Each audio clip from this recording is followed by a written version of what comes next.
Very happy to welcome you to this CARDI PPCR Agro-Met regional workshop.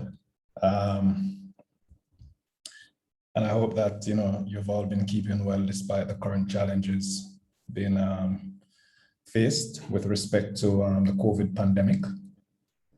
The workshop is slated for today, August 31st, and tomorrow, September 1st. It's about 3.5 hours roughly. And we're hoping that it will be a rewarding experience for all the participants and for us as presenters as well. I'm also happy to be joined by my colleagues, Dr. Teddy Allen and Miss Aisha Constable and Dr. Joel Clark, who will be sitting in for my colleague, Dr. Donovan Campbell, who is unavoidably absent today. Special acknowledgement to Ms. Erica Horton, PPCR Project Manager, and Mr. Ansari Hossein, I hope I have the pronunciation correct, sir, who is the Barbados CR and Manager of Science, Technology, and Innovation, who is sitting in for Mrs. Clark Harris of Jamaica's CARDI. With that said, I would like to invite Mr. Ansari to bring greetings and welcome from CARDI. Thank you.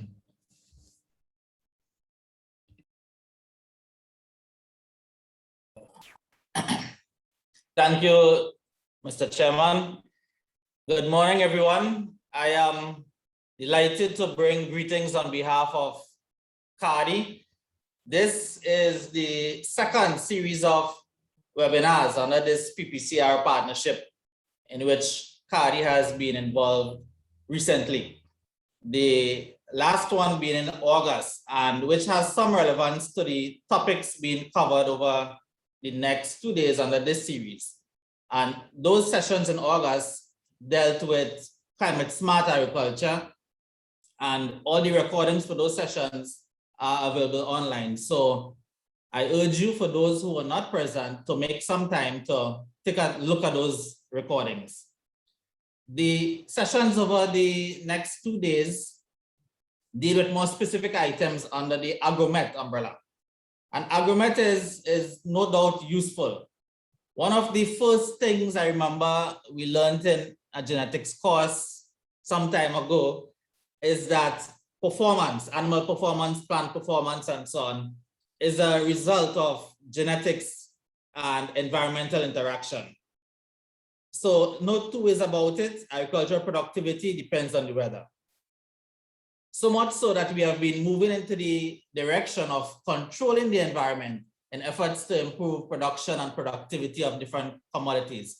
And I speak here about things like container farming and so on, completely closed systems so that we could control the variabilities of the weather. Besides being used to improve agricultural productivity in itself, Agro-Met data is also used to reduce the environmental impact of fertilizer, pesticide use, and it could also be used to combat pests and diseases. And therefore, the application of meteorology to agriculture is critical. Farmers will benefit, planners benefit, decision makers benefit, the average citizen benefit, and so on. For example, our government could use Agro-Met data to react to a model which will indicate possible famine so that its citizens do not suffer. In this era of climate change and changing weather patterns, Agro-Met services and analyses are even more so important. And in this regard, I draw reference to the recently released report of the Intergovernmental Panel on Climate Change. One of the key components of Agro-Met is the data. What type of data to collect, how to analyze this data, how to interpret the analyses, what conclusions should be drawn or could be drawn from this data. And I'm happy to see, I think it's on day 2, you have this being covered in the sessions, as this is really one of the most important items. And data collection and availability of data and accessibility of data and use of data and so on is not only limited to Agro-Met, but the whole agricultural sector in the Caribbean region. I think we really, we need to improve on data on the whole in the Caribbean. I understand that up to yesterday, there were up to 90 persons registered from roughly 14 countries. This is a good place to start. But having come to these sessions now and participating, I urge you afterwards to go out and apply what you have learned. We have workshops, we have webinars, we have seminars and so on, but we really need to apply whatever we have learned as a consequence of participating in these sessions. Share the information so that others can't be here, don't have internet, whatever the reason, could also benefit. We need to practice what is learned. And one other thing is that we need to have cooperation among all the actors involved in the landscape: farmers, extension officers, ministries of agriculture, Met offices, research organizations, academic organizations, input suppliers, the whole works, so that a solid framework and foundation is created to ensure that this is built to facilitate the entire process so that everyone can benefit.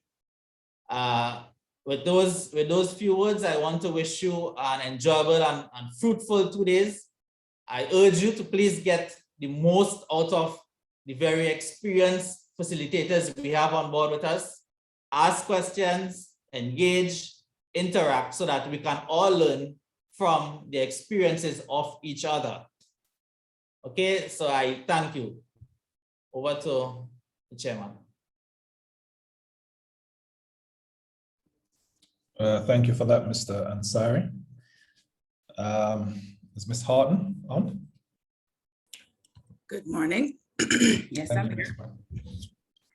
Good morning, and thank you all for joining the Agro-Met training being hosted by CARDI with funding and support through the PPCR Caribbean Regional Track. The PPCR Caribbean Regional Track is a very ambitious project covering 6 territories and in partnership with 5 regional entities that have a focus on climate change. Some of the entities, well, the funding entities include the Inter-American Development Bank, the Climate Investment Funds, and the project is executed by the University of the West Indies through the Mona Office for Research and Innovation. The project is quite ambitious in its outreach, having targeted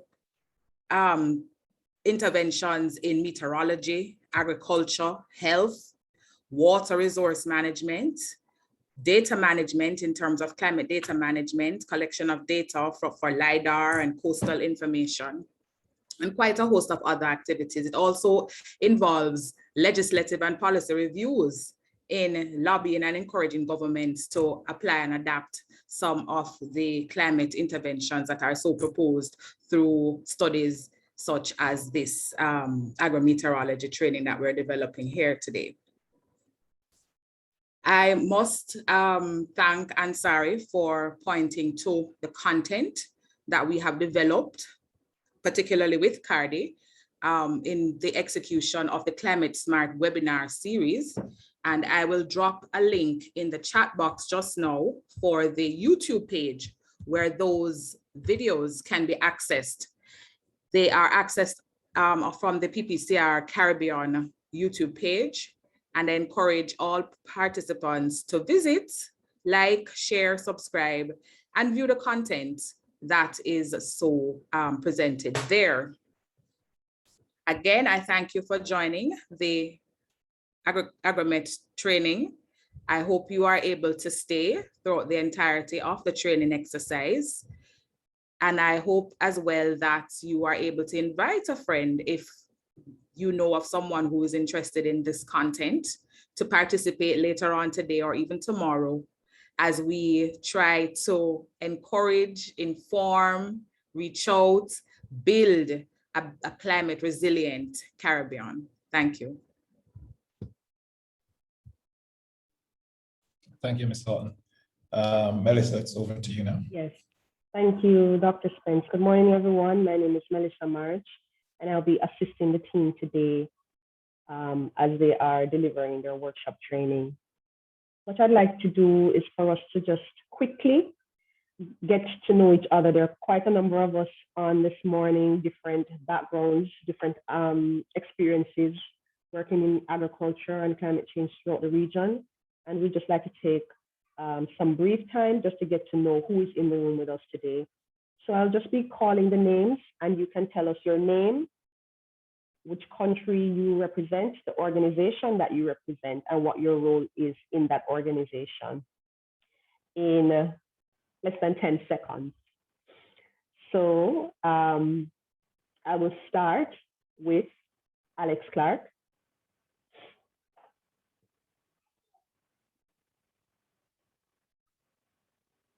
Followed by Alexia Mai.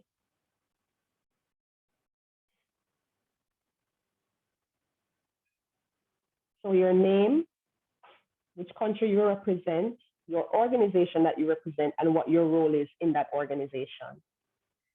So we will go with Alex Clark and Alexia Mai.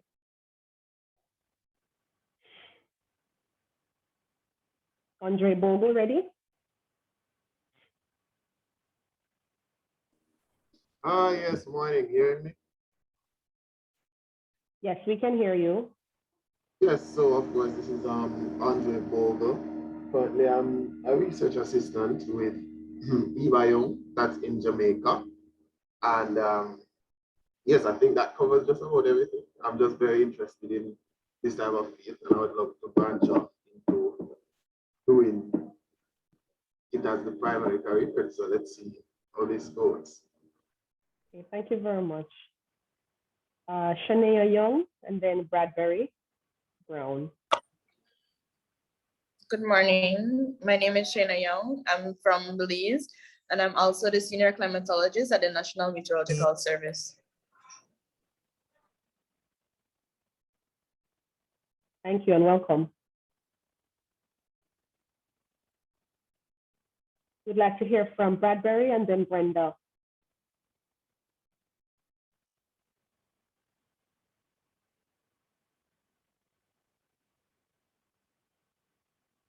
All right, we have a message here from Kaylee, who is having some mic issues.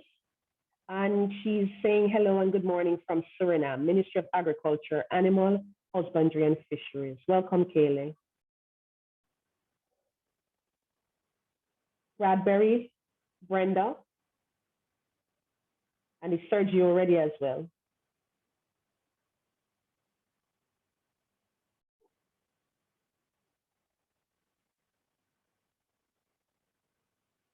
Okay, we'd love to hear Good from morning. Good morning, Brenda. I'm Brenda Phillip, and I'm an agricultural extension assistant in the Ministry of Agriculture in Grenada. Thank you. Thank you very much.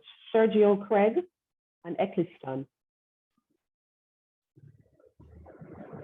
I'm Eccleston Irving from Belize. I'm the chairman of the Citrus Growers Association and interested in climate change impact on agriculture. Thank you. Glad to be here. We'd love to hear from Evans, Francine, and George.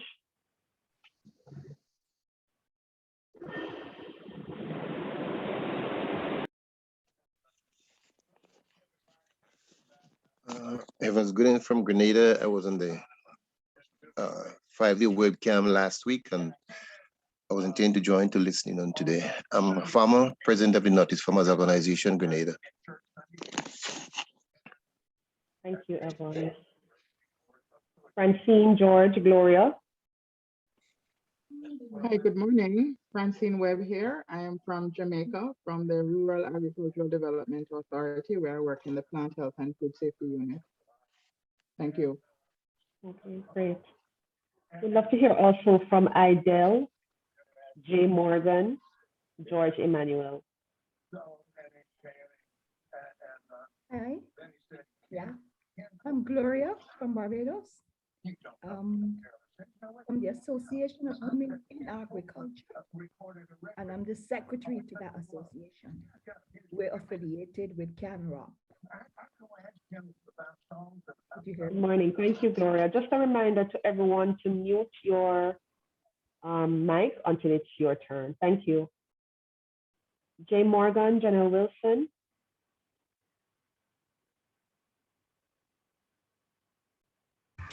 Good morning, everyone. I am Johanna Morgan. I'm from Jamaica. I currently work with the Ministry of Agriculture and Fisheries by Bowles Agricultural Research Station. I am the plant protection officer there. My duty is to minimize any pest and disease damage to our crops here in Jamaica. And of course, understanding the effects of climate change will definitely help me to be more effective. Thank you. Great. Welcome. We'd love to hear from Jesse and Kashar. In the meantime, we had a hello from Amira Rostand from Belize. Good morning. Okay, Jesse and Kashar. Good morning. Yes. Yes, I'm Jesse Madrid from Belize. I work with the Ministry of Agriculture here in Belize. Okay, thank you. Morning, you had asked for Idel. Hi, Idel. Morning. Good morning. My name is Idel Brown. I'm from Jamaica. My area of competence is agribusiness management, but I was a participant in the Climate Smart course, and I got an invitation to attend this one, and I think it is also a part of continuing that training. Thank you. You're welcome. Okay, Luciano. Melissa, I'm sorry if you skipped me. This is George Emmanuel from CARDI. I am an agronomist. I work from the CARDI Belize unit. Good morning. Hello. Okay, we would love to hear from Luciano, Lidona, Marcia, and Macaulay. Good morning. Hi, morning. I am Keisha Daniel of the Farmer of St. Lucia. I'm representing Fresh Harvest, and I am the managing partner. Hello, good morning, everybody. My name is Luciano Chi. I am the research coordinator for the Sugar Industry Research and Development Institute in Belize. Thank you for joining us. Marcia and Macaulay.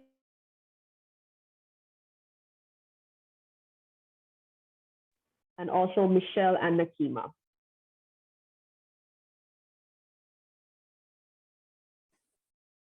Hello, good morning. My name is Marcia Lord, Extension Officer with the Ministry of Agriculture in Grenada. Thank you. Thank you. Hi, everyone. I'm Nakima Patrick, a field technician with CARDI Grenada. Welcome. Nigel, Michelle, Paul.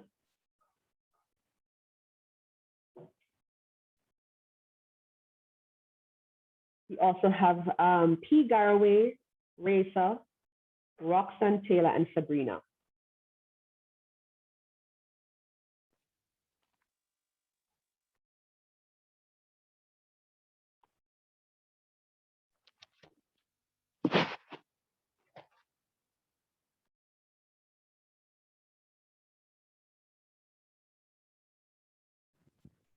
Hi, everyone. Hello. My name is Raisa Ramdeen, and I am joining you from CARDI, Barbados. Good to be here. Thanks for having me. Welcome. Good morning, everyone. My name is Roxanne Taylor. I'm from Jamaica. I'm a student at the University of the West Indies, and I recently finished my BSc in environmental biology. And in the upcoming academic year, I'll be pursuing my MSc in environmental management. Thank you, Roxanne. Sabrina, Sam, Sanello, Shantice, and Chevelle. Good morning, everybody. My name is Sabrina Thomas. I am from Grenada, and I am a field technician at CARDI. You're welcome. Hi, good morning. My name is Andre Samuels, otherwise known as Sam. I am from Jamaica. I am, among other things, I am a home gardener, going to transition to a market gardener, and who knows, carrying on a larger scale, I might become a very large farmer. I reside in Portmore. For those persons who may know Jamaica somewhat, I live in a sunshine community of Portmore, which is pretty much a residential area. I'm going to start my farming project in my front yard, already started. I have applied certain organic principles, and I expect that the information that I get from this situation will best help me how I can adapt processes and include environmental information to best produce effectively and efficiently. Thank you. Thank you, Sam. All right, we're waiting to hear from Shantice Chevelle. Hi, We also good have morning, Tiffany. everyone. My name is Shantice McKenzie. My husband and I own a small landscaping company. We're currently venturing off into stuff. So I just feel like this class would be beneficial in terms of the background that we have with the landscaping and also assistant persons with creating a garden at home. So looking forward to it. Thank you, Shantice. Tiffany, Yasmin, Dajani. We also have Federico and Tulkan online. Good morning, everyone. I am Chevelle Vassell from Jamaica. I am an agricultural science and integrated science teacher, and I am currently pursuing a master's degree in natural disaster risk management and climate governance. Thank you. Hi, morning. My name is Yasmin John from Dominica. I am representing Dorian Etienne, who is the officer in charge of the Dominica unit for CARDI. He is unable to attend today. Thanks. Thank you. Okay. Did we miss anyone? Hi, good morning. I am from St. Lucia, and I recently served as a supervisory technician for the validation plot in St. Lucia under the PPCR project. Great. Okay, we'd also like to introduce our trainers today. So we're going to give them a chance to introduce themselves to us. We have Teddy, Aisha, and Joel online.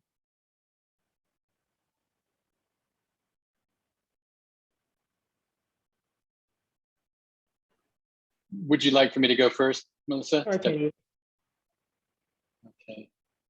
Hello, my name is Teddy Allen. I'm a climate scientist specializing in climate applications, background in agro-climate applications as well, climate agriculture. And I also have a background in physical oceanography. So I look forward to working with you for the next 2 days, and please interrupt at any time and send me questions via email if you have any throughout the process. Thank you. Thank you, Teddy.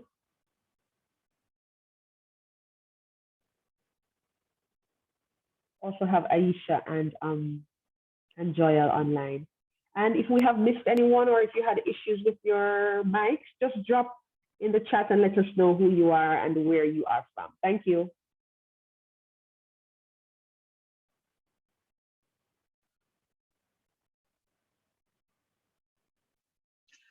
Hi, Melissa. It's our turn to introduce ourselves. Yes. Yes, apologies for that. So yes, I'm Dr. Clark, Joel Clark, and I work closely with Aisha. She'll introduce herself next. I'm based here in St. Kitts and Nevis.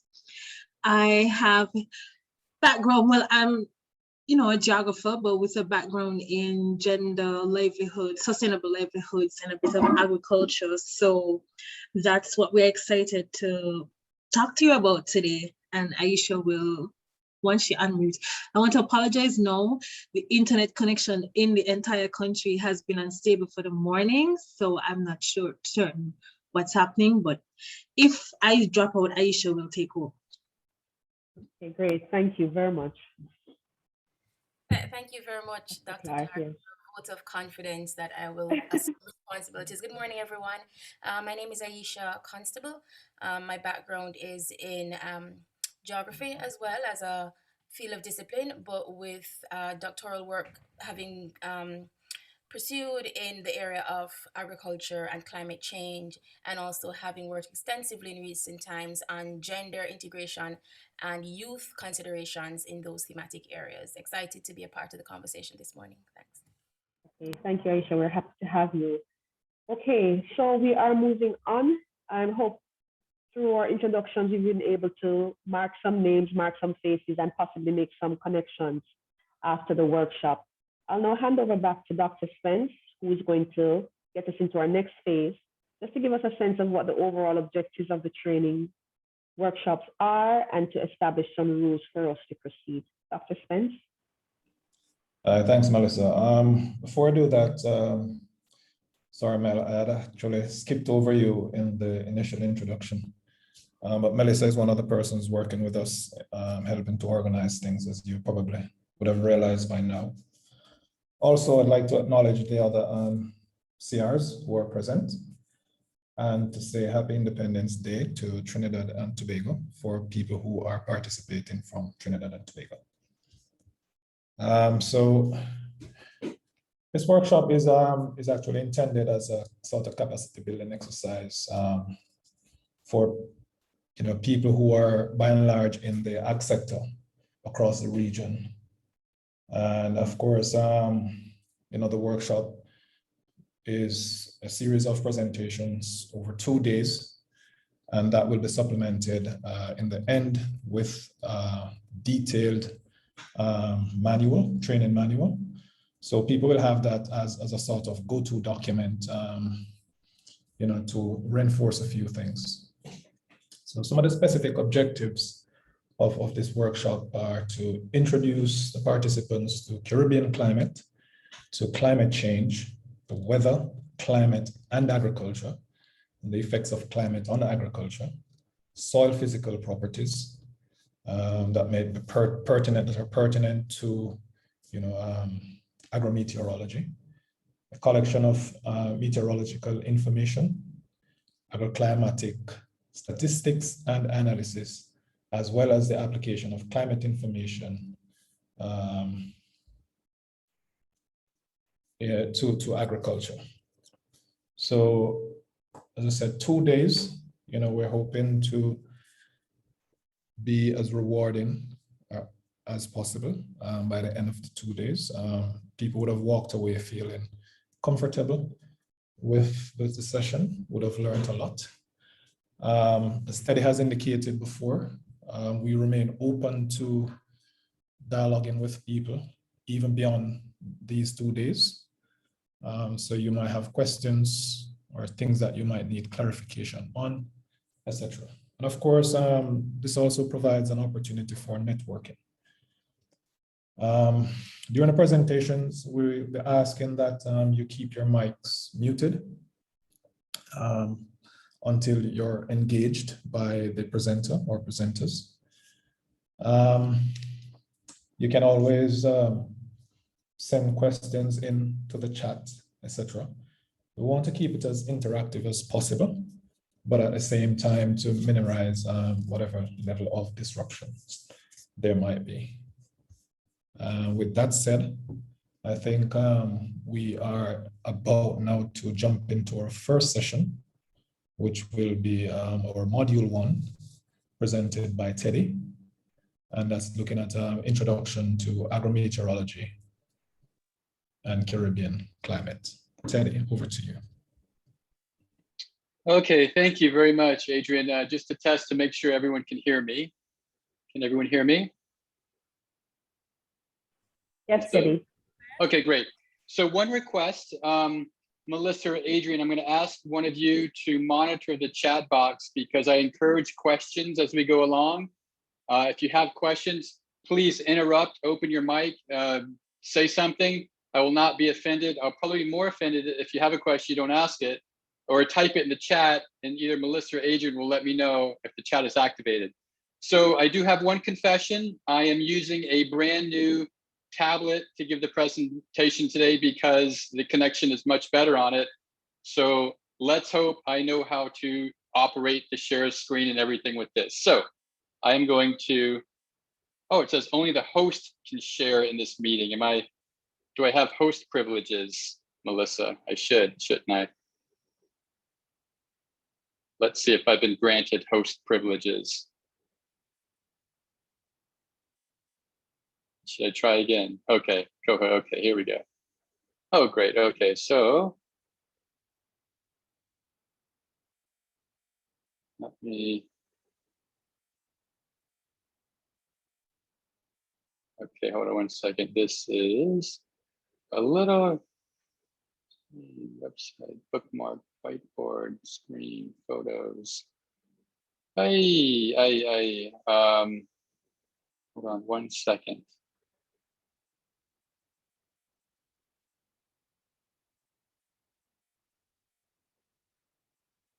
Let's see here, shared downloads.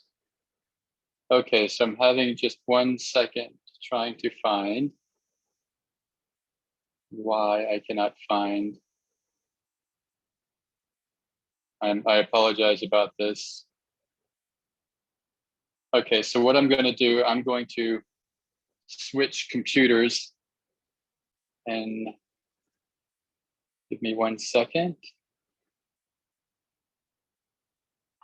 Just to add in the meantime, if you are not going to type in the chat, please use the raise hand feature and I will acknowledge you and we can have you share your questions. And also just to note that throughout our presentations today, we urge you to pay attention to very key points because we'll be doing a brief assessment at the end of today's workshop. Thank you. Okay, 1 second, I apologize about this.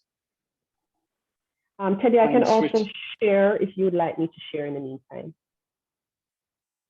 Oh, so you can advance the presentation? Yes, I can do that if you'd like. Let's see here, just give me, okay. So can actually, let me try one thing. I think let's see here.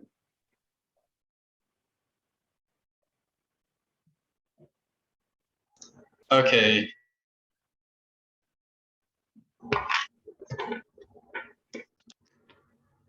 Can you hear me now? We're hearing you, Teddy. Loud and Okay, clear. good. So I switched computers and now I can share it. And I have to be enabled one more time. I apologize, Melissa. So once I'm made host, I can share my screen. Okay. Okay, go ahead, Teddy.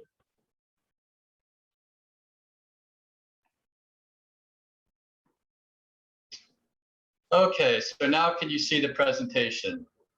Yes. Okay, excellent. I apologize for that. Okay, so yeah, this is module 1. This is Introduction to Caribbean Climate.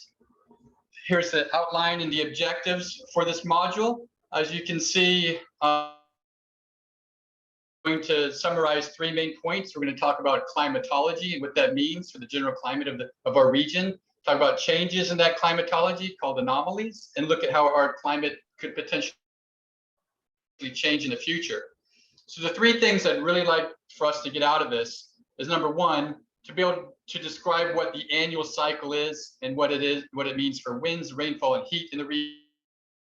Understand what drives the variability within our climate system, and then to see how those changes might occur or be projected by the end of the century.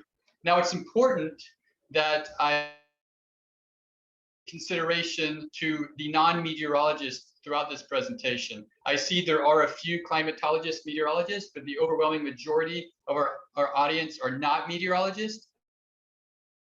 Not going to go in heavy meteorology detail. Secondly, I want to put the emphasis on accessing already available information and its proper interpretation. I'm not going to put an emphasis on how to produce it. That would take a little bit more time. So again, interpretation and access. Okay, so let's jump straight in. I want to talk about climatology and what that means. I'm sure a lot of people have heard the word climate. Maybe some people have heard the word climatology, and it's important for us, especially agroclimate applications, because it describes a long-term average. So one definition of climatology is the scientific study of climate, scientifically defined as conditions averaged over a period of time. Some people may have heard this expression, climate is what you want, weather is what you get. Basically, what that just means is that climate is an expectation, and the expectation is forged over a long-term period of observations. So take, for example, you expect summer to be warmer than winter because every year those months are warmer than the winter months. So over time, you build up this average expectation that summer is warmer. Now, I want to bring your attention to one kind of trick, I'll call it, about climatology. So we just said climatology is the averaged weather over a period of time. Let's look at this hypothetical scenario, okay? What if your average May temperature, so the monthly average is 30 degrees, 28, 29, 23, 21, 24, 26, 28, and 30. So those are 10 years of average May temperatures. Now, if you take the average of that, it's 27.4. So you would say that in this hypothetical example, the climatological May average for temperature is 27.4 degrees. Now, if you look at our values that we have, not one May had 27 degrees. One had 28, a couple had 28, there was a 26. But there was nothing that was measured that was 27. So this is one of the challenges when talking about climatology, is that, yeah, we're taking the average, but the average might be a value that never even occurred in the observational record. Now, this is a small detail. It usually doesn't make much difference when we talk about climate and climate variables, but I just wanted to let you know this is how the climate is calculated, and that's what it means. So when we talk about climatology, which we will, this is how it's derived, okay? Now, climatology can often be represented in a term called the annual cycle. The annual cycle is just basically what happens over the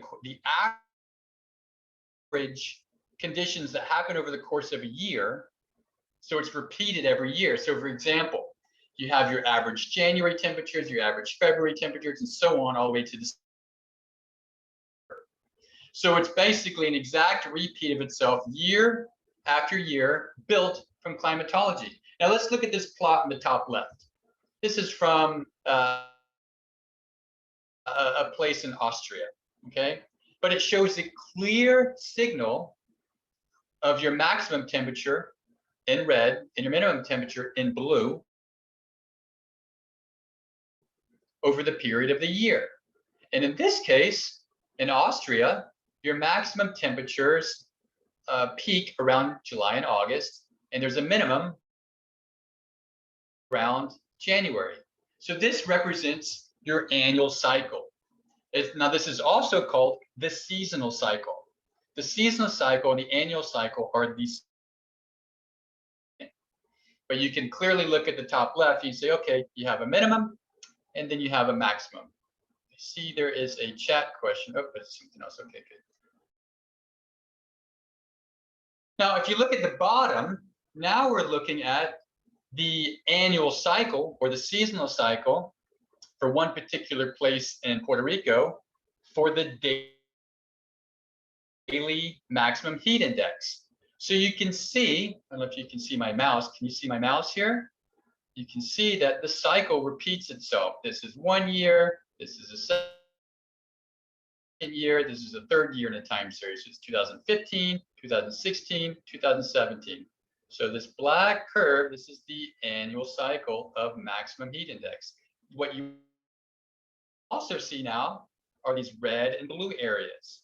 The red areas in this case are when in 2015, when it was warmer than normal. The blue areas when it was cooler than normal. You can see here now in 2017, the beginning of the year in 2017 was cooler than normal than the beginning of the year in 2015, because in 2015, you have a lot more reds that are higher than the seasonal cycle. So the point of me showing you this is to reinforce the seasonal cycle. It's just your average annual conditions repeated year after year after year. And then you will have some variation from those annual average conditions, okay? Now, if you look at the top right, you can also a climatology of what's called a diurnal cycle. So this is just your average cycle throughout the day. So before we looked at your average cycle throughout the year, which is your annual cycle or your seasonal cycle. And now we're just looking at, okay, in the midnight hours, the temperature cools, and the daytime,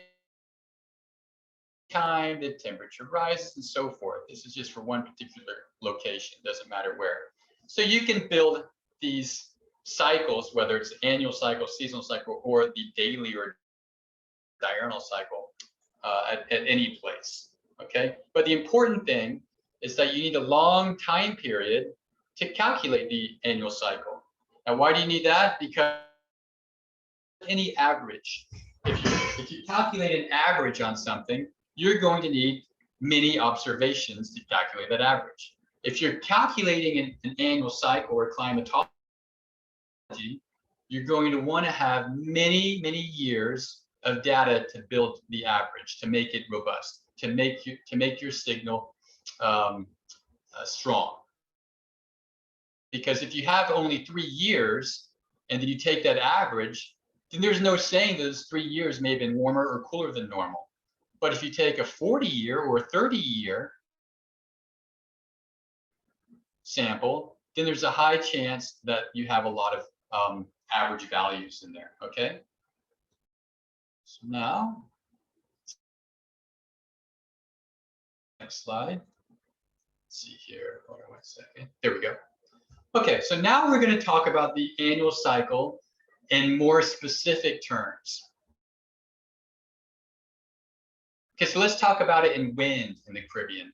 So here I'm just simply trying to give you kind of like a flavor or a background on some of the annual patterns that we experience here in the Caribbean and how these annual patterns might influence agroclimatology or agrometeorology. How might these patterns influence dry periods and wet periods? Because that's what we're interested in. So one thing we're going to look at for the winds is trade winds.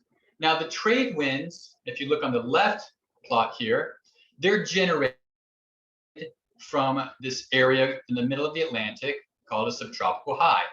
And winds rotate clockwise around the subtropical high. And here in the Caribbean, we get the east winds coming from the east to the west called the trade winds. So this is what generates the trade winds, okay? Now, if you look at it in real terms, if you look at a weather map, you'll see here clearly in February, for example, there's H represents high pressure. You'll see the winds circulating around the high pressure tend to look like this, which is shown by the arrow. So the trade winds are very active in the winter. In the late summer, where we are now, you can see now the high pressure has moved over towards Europe, Africa, and the trade winds are weak. So that suggests, oh, maybe there's some variability in the trade winds. Maybe we can see that in the annual cycle. Okay. Next slide. Okay, so let's look at the annual cycle of the trade winds. So what I've done here, I have recorded a lot of wind speed data from the Eastern Caribbean, and I've made monthly averages, and I've presented them in what's called a box plot.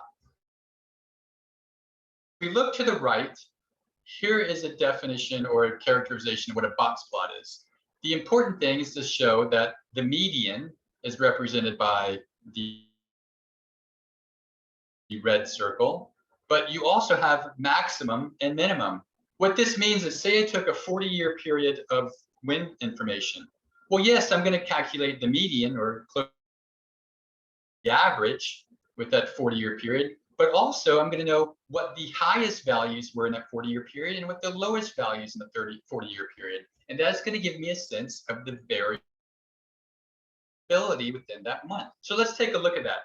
If we look to the left, on the top, we see the annual cycle of wind speed in the Eastern Caribbean for the trade winds. And you can see there is a cycle. You can see the peak happens to be around January, February, but also there's a peak in June with a minimum in September. So you can clearly see how the trade winds are strong at the beginning of the year. They dip down towards the spring. They increase in the summer and then decrease into the late summer and fall. And you follow that period, that pattern year after year. Now there is some variability shown by the box plot, and you can see here, yeah, the month of February has a lot of variability, whereas the month of October has little variability. And then you can do the same thing with wind direction. Now here, instead of looking at miles per hour, we're looking at degrees or direction. And here, so this is 60 degrees, 75 degrees, 90 degrees. These would be all kind of northeast, easterly, and these are going to be the southeasterlies. And what you can see here is that winds are fairly north-northeast. They become easterly, more east-northeast, and then they become a little bit easterly. So you can see here there is an annual cycle of wind direction for the trade winds as well. Okay, now why do we care about this? Why am I bringing this up? Well, as the trades increase in strength, they tend to be disruptive for thunderstorms. You need clouds that grow for thunderstorms. Strong trade winds block down the winds, and they reduce the amount of rainfall. So this pattern is suggesting periods when we might expect higher rainfall and less rainfall that can be modulated by the trade winds. Okay. So a second part of the annual cycle and related to winds that would affect agroclimatology is a feature called the Caribbean low-level jet. You may hear this mentioned in different climate bulletins or from your meteorology department, but basically this region in the Southern Caribbean is home to a fast-moving flow of wind from the east to the west, known as easterlies, and it has a peak in February and July. So peaks in the winter and the midsummer. So why is this important? Why would we care about the Caribbean low-level jet in regards to agroclimatology? Well, if you look to the right plot here, this red area, this represents moisture transport. So the Caribbean low-level jet can blow a lot, you could say, blow a lot of the moisture from the Caribbean out of the area. So what that means is if the low-level jet is strong, February and July, it's basically transporting moisture out of the Caribbean. And that can be interpreted by having an effect to provide less moisture, less water availability for agriculture. So what we've seen here with winds is that the trade winds and the Caribbean low-level jet can modulate the amount of moisture available for agriculture. Now, I don't expect you to be an expert on this, but you can consult your meteorological service, your climate services at the national level. You should be able to provide information to you on this, okay? Second annual cycle, let's talk about surface temperature. So we have, if you let's start the map on the right. We have all these locations, these dots, and you'll see all these dots have a certain color. Well, look, all the Greater Antilles are kind of bright blue. Belize is a dark blue. Eastern Caribbean can be divided by green and orange. And the Guyanas area is this kind of dark red color, okay? So take these colors, project this map on the left, and now you see this graph or time series of the annual cycle of heat wave days. You can see in some locations, take, for example, the dark blue, which is Belize, there is a peak in heat wave days in May, and then it dies down in the midsummer, and you have a little bit of a second bump in September, but it's nothing compared to May. Now look at the Guyanas region. They have a peak in heat wave days around September and October, and it's nothing related to the peak of the heat wave days in Belize. Okay, and then you look at the Greater Antilles, the Bahamas and Greater Antilles, you can see that pretty much has a peak in heat wave days around July and August. So what you can see is that for the Caribbean, you have a cool season and you have a heat season. The cool season generally lasting from January to maybe March, sometimes April. And the heat season, depending on where you are, could be May, or it could be August, September, October. So yes, there is a cycle in heat, and it can be defined based on the location in the Caribbean, and the heat is going to impact the evaporation, transpiration from your plants. It's going to cause more stress, as you know. So again, if you need information, detailed information on the heat, this is readily available from, in most cases, the Weather Service. And they can provide information on this too in regards to agro-meteorology applications. Now, let's see here. So another thing is, another way to represent the heat waves on average per month is to map it. So here we have the heat wave days in June, July, August, September, October, November. And the point of me showing this is to describe that, oh, there is quite a bit of variability within the Caribbean. Let's take, for example, October, and you'll see the scale here, the average, how many heat wave days per month, okay? Sorry. And actually, I think the scale is a percentage or probability. And you can see in October, there are a lot more like blues or lighter probabilities of lower frequency of heat wave days in the Eastern Caribbean than there are in the Northwest part. Okay, so in September, it's just the opposite. If you look at the Eastern Caribbean, a lot of oranges, a lot of yellows, you can see then in September, a lot more heat wave days there than, say, for example, in other parts of the Caribbean. I'm sorry, I think I may have misinterpreted the October map. I meant to say more heat wave days in the Eastern Caribbean than the Greater Antilles, I'm sorry, but not as many as down in the Guyanas, you can see. So there are more oranges in the Guyanas, more blues in the Greater Antilles. So you can clearly see there's not only variability in time, but also variability in space across the region. All right. Now let's look at the annual cycle of rainfall. So what we're looking at here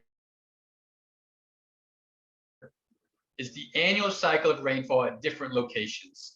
It starts in January and it ends at the end of December. And we're looking at two colors.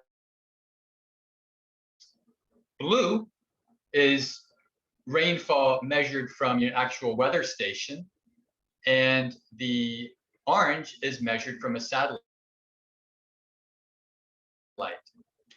I'd prefer just to pay attention to the blue because this is our weather station. The satellite in this specific publication was just given to show the correspondence between what you measure on the ground and what satellite perceives, but let's just look at the blue. Okay, let's look at the blue curve of the annual cycle of rainfall. You know, the annual cycle is the average over a long period of time throughout the year for each location. You can see in some cases, wow, some look similar, perhaps like Antigua and Puerto Rico, but some look very different. Look at Guyana and Barbados. So this is the annual cycle of rainfall from the Caribbean area. And you can see here, there is a lot of spatial variability within the annual rainfall cycle. Now, why is that important to you? Well, say, for example, you're in Belize. You're going to have your rainfall peak around October, wherever the station was. If you're in Cuba, in May, you're going to have your rainfall peak in Cuba around May. In Barbados, your rainfall peak will be around October, okay?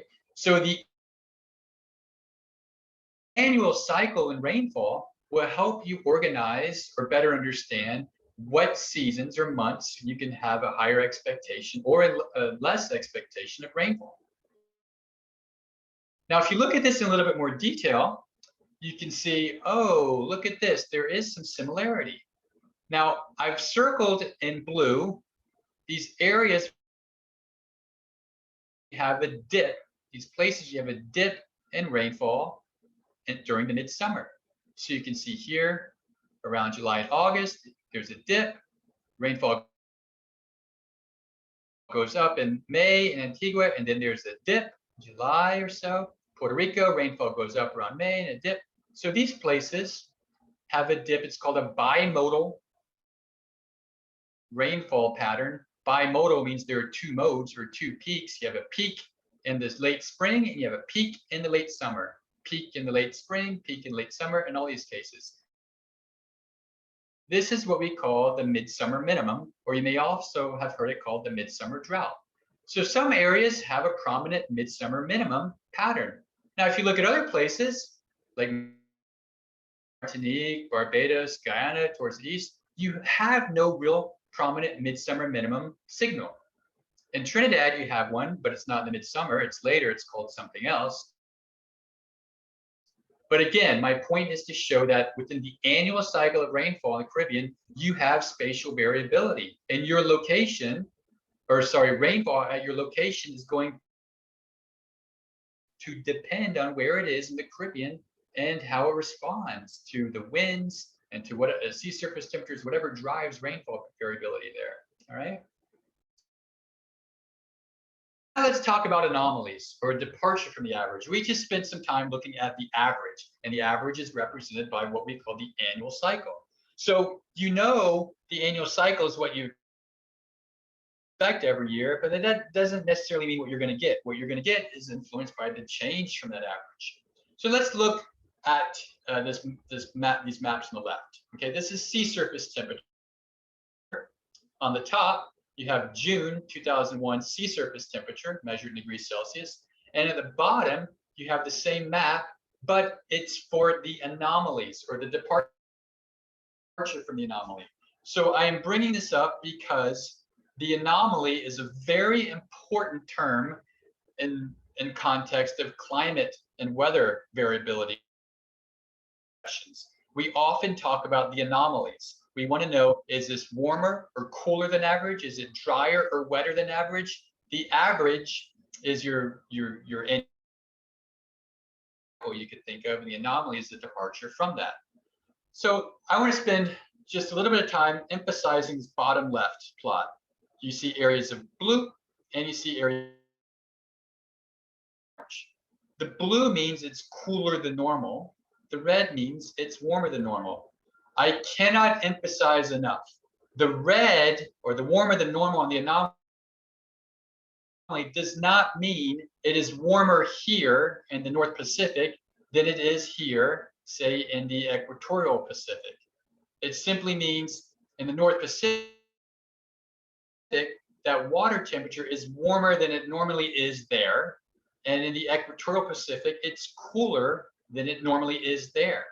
If you look at the actual sea surface temperature in the Pacific, that water is about 18 or 19 degrees. And if you look at the area in the central equatorial Pacific, it's about 26, 27, maybe 28 degrees. So again, because this is blue and it's a negative anomaly, cooler than normal, does not mean it is cooler than the temperatures up here. I see a lot of people making this mistake, and it leads to a lot of strong errors in interpretation, okay? So always remember the anomaly is the departure from the normal at that location. So you can look at anomaly maps on the. You can also look at anomaly time series. So this, for example, is rainfall anomaly. You can see in some years it was drier than normal. Some years in the green was wetter than normal. The normal is the black line, okay? So you can take your anomalies at a map or a time series over a lot of places or just one single place, okay? So what drives these anomalies? What drives variability in our annual cycle? Well, a lot of it is driven by what's called the El Nino Southern Oscillation.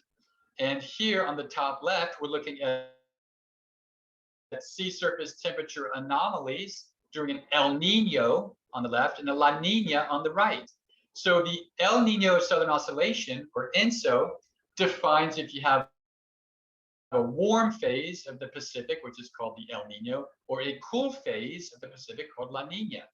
So this region right here, circled in pink, is known as what we call the Nino 3.4 region.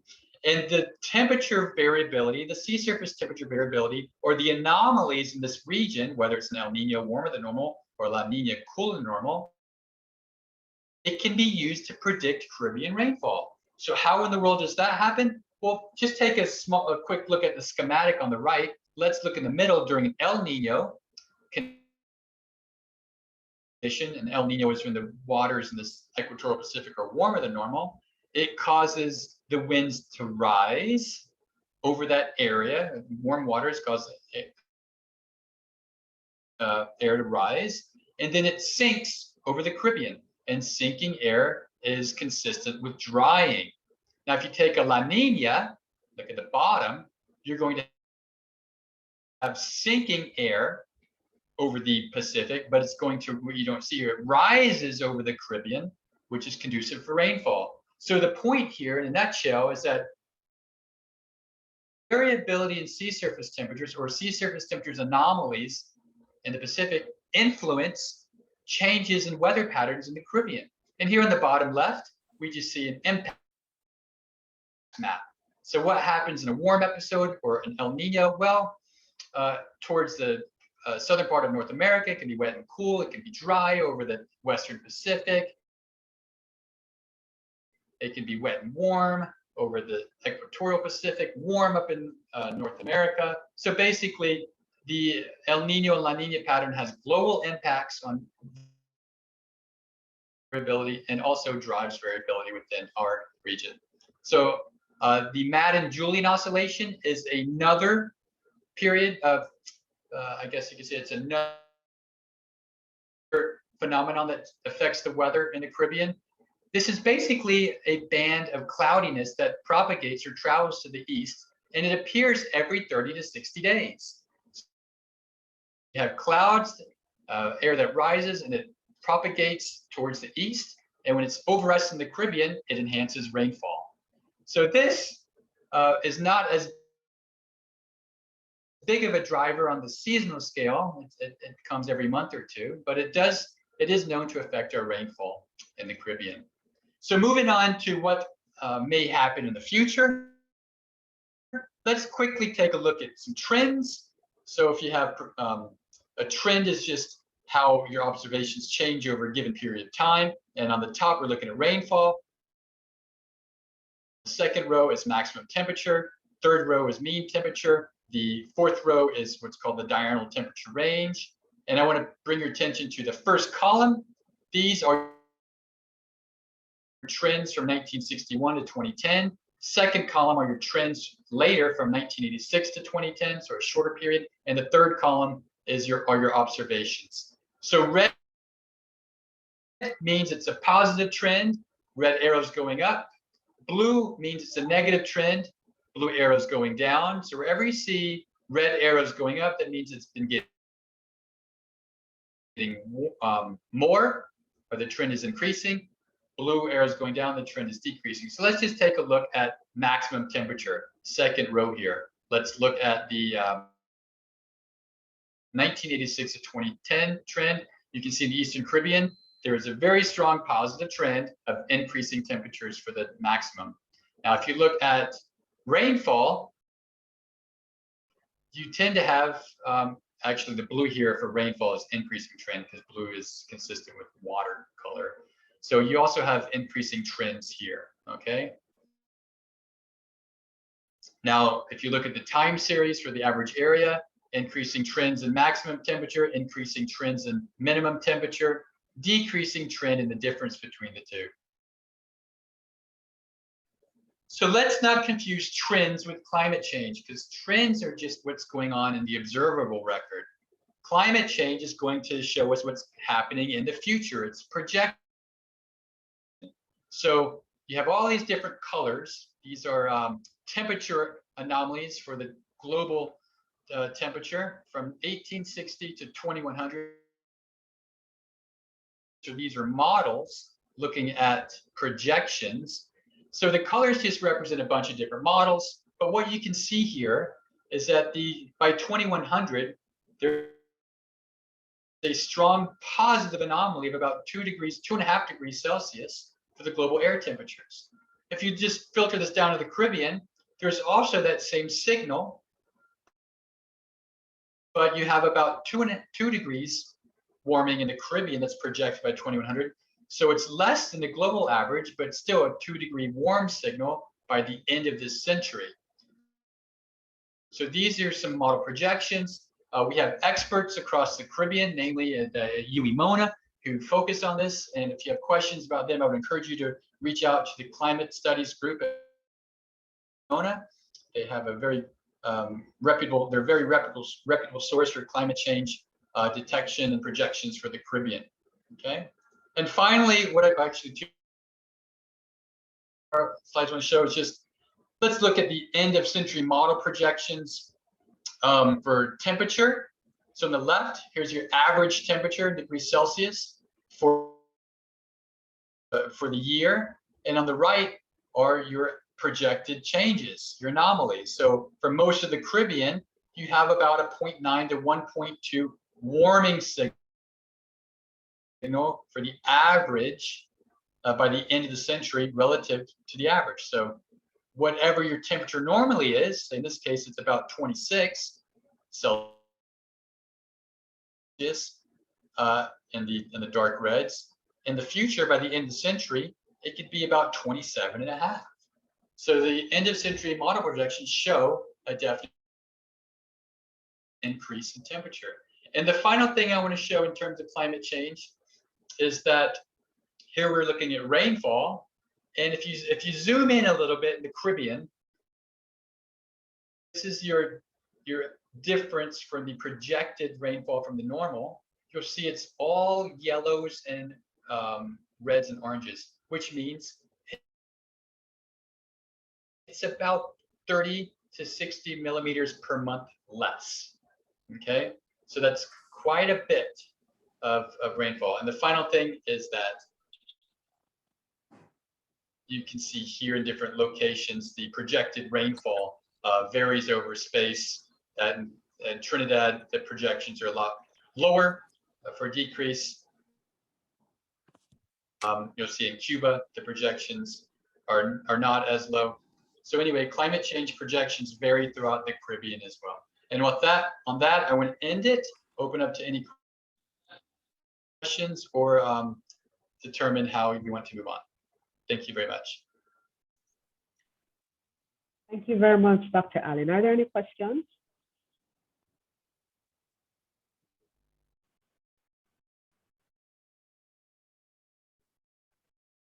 All right, I see a hand raised here. Is that Ms. Young?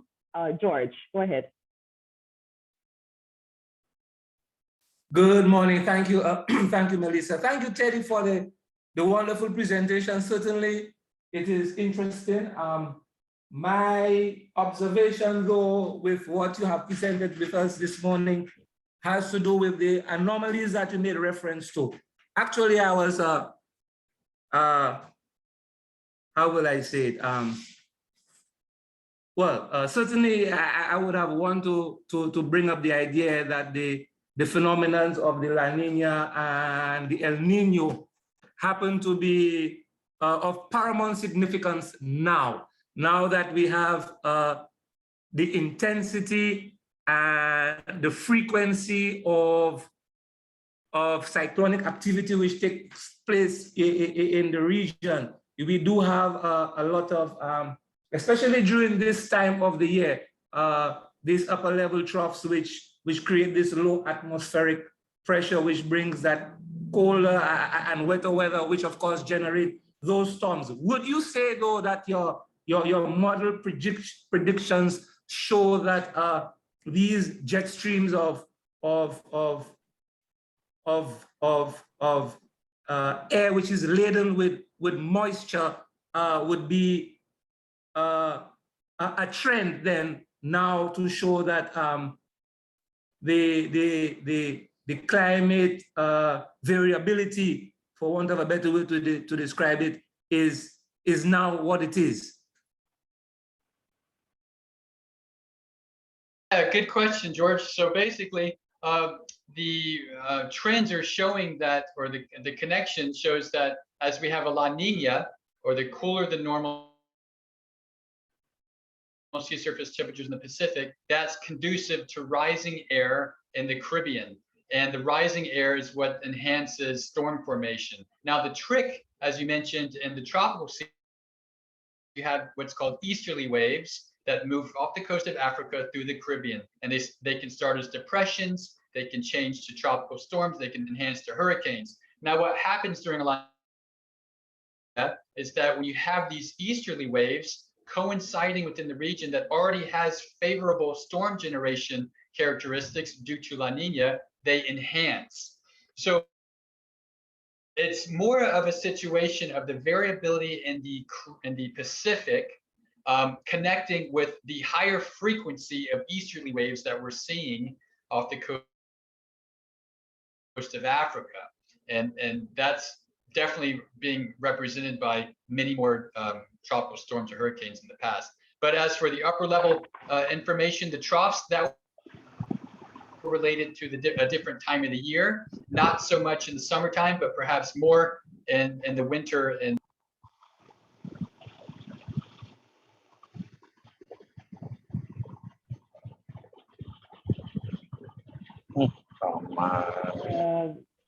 Dr. Allen, are you still with us?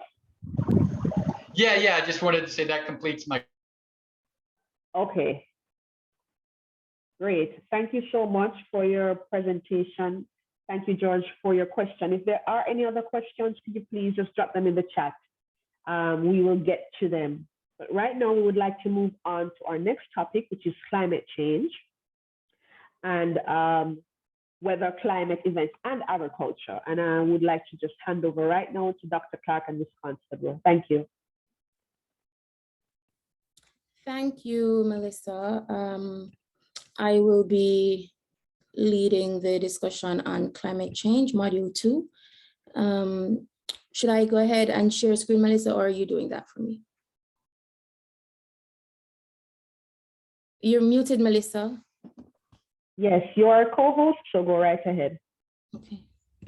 Hopefully, I do not have the trouble that Dr. Allen had earlier. I'm not seeing my presentation either. Oh, great. Let's see if that works.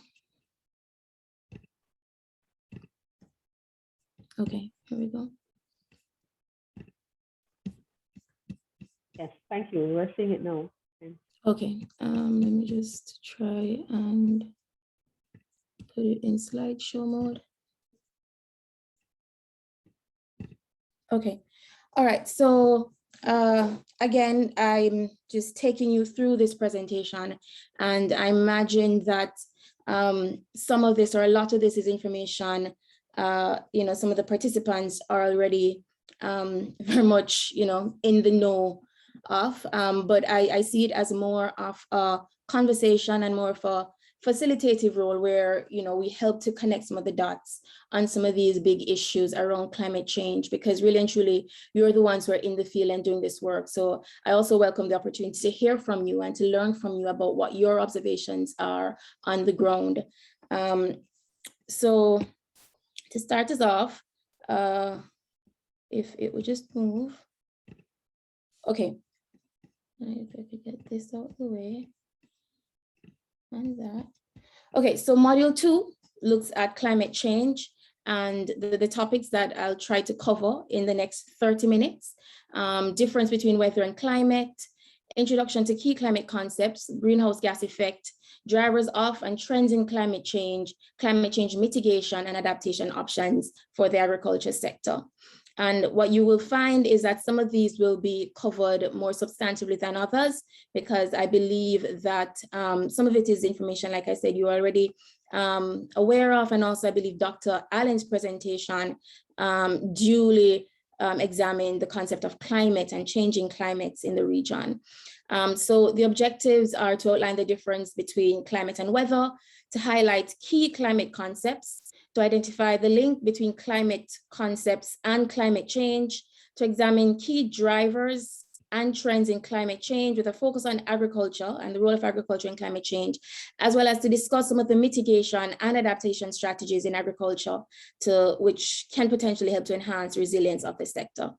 Okay, again, on the matter of the difference between weather and climate, this I believe was also spoken to by Dr. Allen, where he said that, you know, weather is what you see outside on a particular day. You know, it's sunny, it's rainy, it's cloudy, and I'm going to ask each of you to just indicate in the chat what the weather is like where you are today. And Melissa, maybe at some point you can help to read out some of those descriptions that we're getting. Where I am, it's sunny, partly cloudy, maybe that's what the Met folks would say. But yeah, I'm seeing sun for the most part. I see some comments coming in. Yes, yes, we have some rain in Trinidad. It's sunny. Okay. Sandy says it's sunny. There's also rain in Montserrat. Very rainy in Trinidad, partly cloudy, overcast. Okay, good. And I see a hand up. In Grenada, but slightly overcast. Yes. Okay, nice. Tricia, I see your hand. I don't know if that's a new hand or old hand. Tricia Marast, do you want to say something at this point, Tricia? Okay, or maybe not. Okay, so it's very interesting, you know, and we know that this is the case usually, you know, that in even places where we're so close. I'm currently in Antigua, and Montserrat is pretty much next door, but the conditions are very different. The weather conditions are very different. And similarly, Grenada, which is way down south, seemingly is experiencing similar weather to what I'm experiencing here. Okay, so that is weather. And climate, on the other hand, is the average of the weather conditions. And so it's more a demonstration of what we observe on a long-term basis. We know what the climate conditions for the Caribbean are, for example. We know what the climate conditions for North America or Asia or Antarctica are. And those help us to define long-term conditions, usually on a 30-year average basis. And so the weather can change from minute to minute, or to hour, day to day, and season to season, and climate is the average. And so in linking that to agriculture, I'll say that the effects of weather on agriculture are usually more short term, whereas the effects of climate are long term, right? And so when we talk about climate change in the context of agriculture, what we are mindful of and concerned about is how the long-term climatic conditions of the places that we now inhabit and the different agroecological zones of the world might potentially change because of these significant shifts. And I think based on what Dr. Allen said earlier, one of the things we need to be mindful of is that there's some variations that we will see that are indeed normal, right? These anomalies, for example, but what we're talking about are long-term shifts in climatic conditions that threaten to permanently, or at least for a very, very long time, alter the way in which we practice agriculture. And so agricultural productivity is dependent on the ambient conditions, the biophysical conditions, and the atmospheric conditions in our environment. And changes in these elements will impact crop production. With whether it's important for agriculture, it's beneficial or detrimental to crop production on a year-to-year basis, these variations in temperature and soil moisture and humidity will impact, how your crops will grow. Whereas with climate, the changes and what we know in terms of the distinctions across locations is that it will determine what species of plants or crops we can grow in particular zones across the world. So that's very different to the weather. If you grew up with your grandparents, I grew up with my great-grandmother, weather was everything. If there was a hurricane coming, it was weather was coming. So the term weather was what was and still is used interchangeably among a lot of farmers, for example. But it's important that we help these very key stakeholders and practitioners to understand the differentiation in as simple terms as we can, but it has very significant implications for their livelihoods and for even our own very existence, for us to understand what the differences are in these terms. And so climate change will result in weather patterns over time because the climate is going to change and the weather might change as a result of that. But precipitation, for example, in the Caribbean, based on the projections that Dr. Allen gave, is likely to decrease as a result of changing climates, and therefore we will see decreased soil moisture over time, leading to impacts on agriculture. And I know that as practitioners, you are also very much aware of what some of these current changes are in these conditions, and what your farmers are experiencing as a result. Okay, so areas with specific climate, soil and terrain constraints that determine what crops can be cultivated are termed agroecological zones, and these vary across the globe, right? And one of the things that, again, is important to understand is that within even the Caribbean, and in some instances at a national level, we can have variations and distinctions that are based on what we call microclimatic conditions. And these in some cases also help to determine what agricultural systems look like on the ground.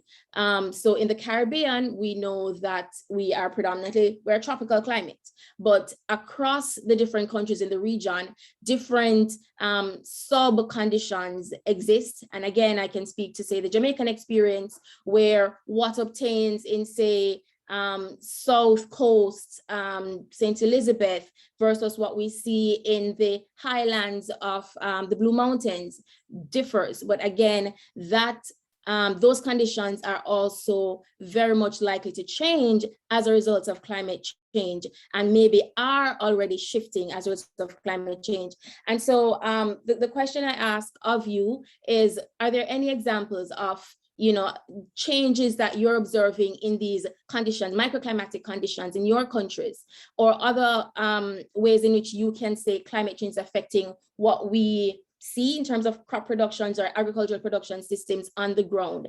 If anybody feels so inclined as to unmute and speak, feel free. If you want to post a response in the chat, that's also welcome. So any observations that you're making, Omara, I'm sorry if I'm no problem.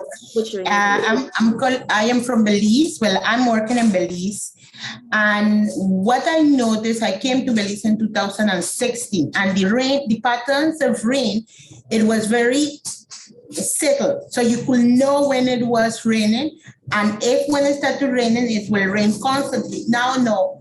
In 5 years, I noticed that the rain pattern have changed. So what you are noticing is that the same periods where rain was supposed to be normally be expected, now they are not there, they come late, or they just very separate within time. It's not as frequently. Okay. Thank you for sharing that. And I know that a lot of our colleagues here are probably nodding their heads in agreement, or have heard similar expressions or made observations on the ground, I too in my own work would have heard from farmers a similar observation, and they will tell you that, you know, the rain change up, or in their words, they'll say the weather change up. And so they're saying that rainfall is less predictable. You know, the seasons have shifted, as they would say. You know, what was just dry and wet is no longer that simple, because they cannot as easily or effortlessly predict what or anticipate and plan and produce in keeping with those conditions, because there has been this shift. Dr. Allen, I don't know if you want to comment on that at all. About on the changing conditions? Right, and what Omera of Belize just said about this change that they've observed in the last couple of years.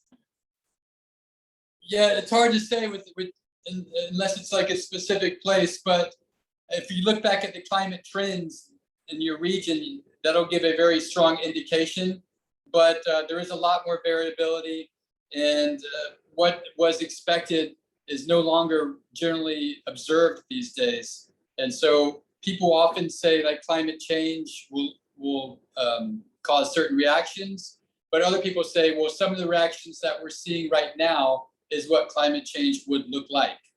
So I think we're in a very critical transitional period that will kind of evolve in the next 5 or 10 years.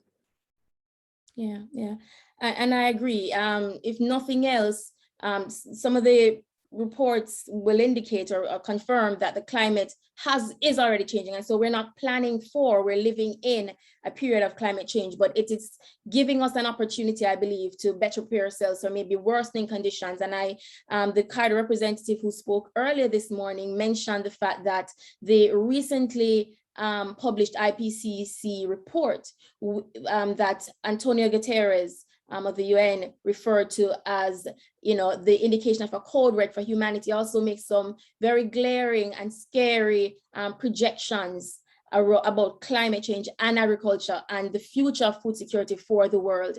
And so if that's something that you have not yet seen, I would recommend that you take a look at it, because it will, to a large extent, shape what we do, even on this end.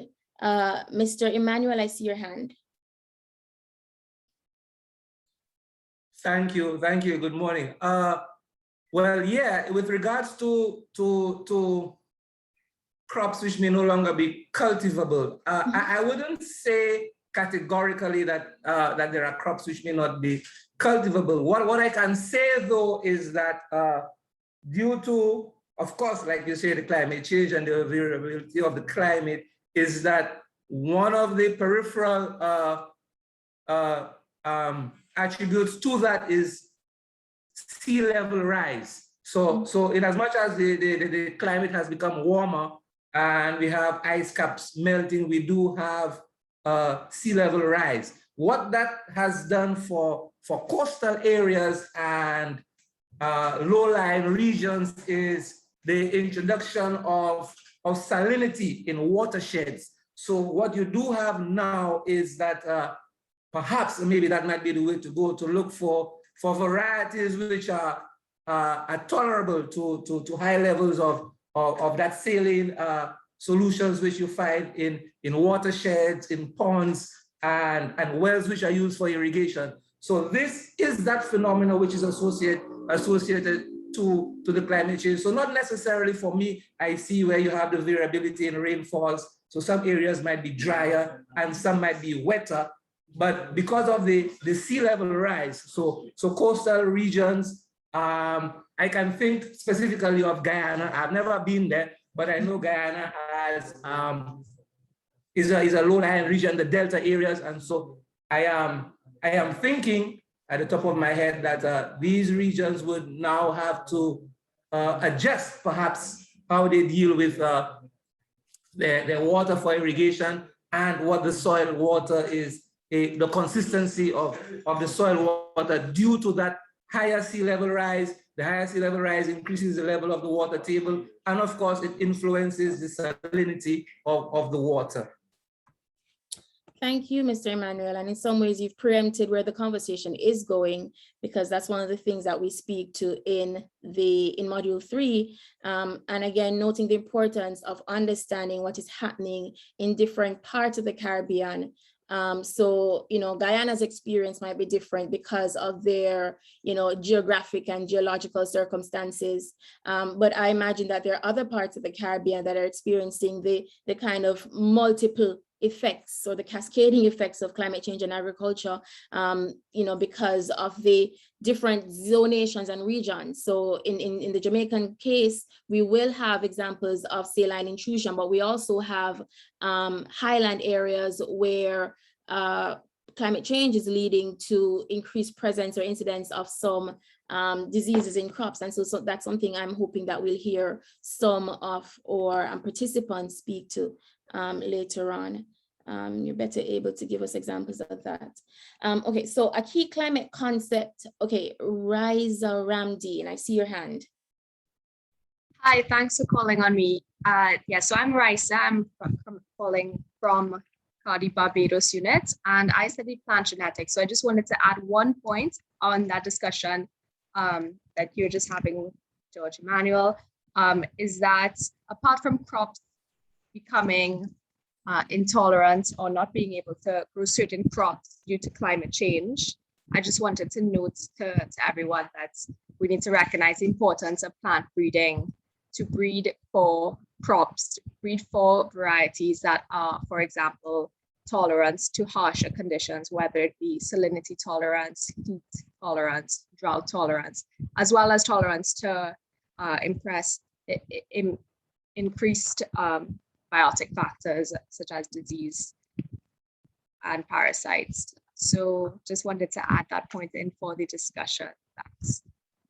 Thank you, Riza, and that's well taken. And I believe that is, in some ways, the essence of this conversation this morning. Again, because not everything or most of what we might even be talking about is not entirely new information, but it's how do we recognize the broader context in which we're operating, the different impacts that countries are observing, and begin to think through how we, leverage the strengths of the different partners and players here to come up with solutions to combat the worsening effects of climate change in the region. And to think about it as well in terms of the system that we're all a part of, because even with saline intrusion, we talk about the direct biophysical impacts, but there are also implications on health. I remember, I think, in a similar workshop, a participant from Barbados sharing that salinization of water is leading to increased incidence of hypertension, primarily among pregnant women. And so, the risks there. So in ways along that, kind of continuum, there's spill-off effects that we have to consider as likely implications and compounding the problems, really. All right, so a key greenhouse gas effect, key climate concept is the greenhouse gas effect. And the greenhouse gas effect is usually spoken about, almost as a scare tactic, ozone layer, greenhouse gas effect. I know when I was much younger, the idea of the hole in the ozone layer and what that meant and linking it to the greenhouse gas effect was terrifying, only to come, later on and find out that the greenhouse gas effect is a natural phenomenon and a very useful one as well, one that is maintaining life on Earth. And so what we see, how this works, and again, your experience in agriculture, we are simply mimicking this effect when we do greenhouses and we use the greenhouse technology in farming, is it helps to control the prevailing conditions, beneath that layer, the layer of the atmosphere, where these naturally occurring gases in some instances trap heat and control temperature of Earth to say about 14 degrees Celsius usually. What we're seeing and why it is now problematic is that because of the high levels of greenhouse gases that humans are injecting into the atmosphere through energy and say, sadly, agriculture, the greenhouse gas effect is now trapping too much heat. And we are seeing the global warming consequence, and because of that, climate change. So climate change, as the scientists will tell you, is a natural process, but anthropogenic factors, human-induced factors, are now causing it to be an issue because of the rate at which it is changing. And the greenhouse gas effect is one of those phenomena that is now a challenge to us because of that injection of gases due to human activities. Okay, and so looking at the key drivers and trends in climate change, they're both natural and anthropogenic factors at play. The global increases in carbon dioxide are due primarily to fossil fuel use, land use change, agriculture, and land clearing, while those of methane and nitrous oxide are primarily due to agriculture. So CO2 coming mainly from places or industries such as transportation, and then methane and nitrous oxide coming from agriculture. And so agriculture, deforestation, and other land use changes are the second largest contributors to climate change. I think stats put it at about, say, 18% presently. So it is only topped by the energy and transport sector and the fossil fuels released there. And the graph here just shows the trajectory of CO2 injection into the atmosphere over the last 40, 80 years. And, we see the trend generally is pointing us to a direction of increase. And, it becomes, again, there, like I said, problematic because the way in which the Earth is responding to that is clearly, the negative feedbacks of that are clearly changing the prevailing conditions on Earth. And with that, the different activities, human activities, are worsening that. So in agriculture, the drivers of emissions are usually increased livestock numbers linked to increased demand for animal products, the area under agriculture, deforestation, use of fertilizers, area under irrigation, per capita food availability, and consumption of animal products. And that's coming from the IPCC.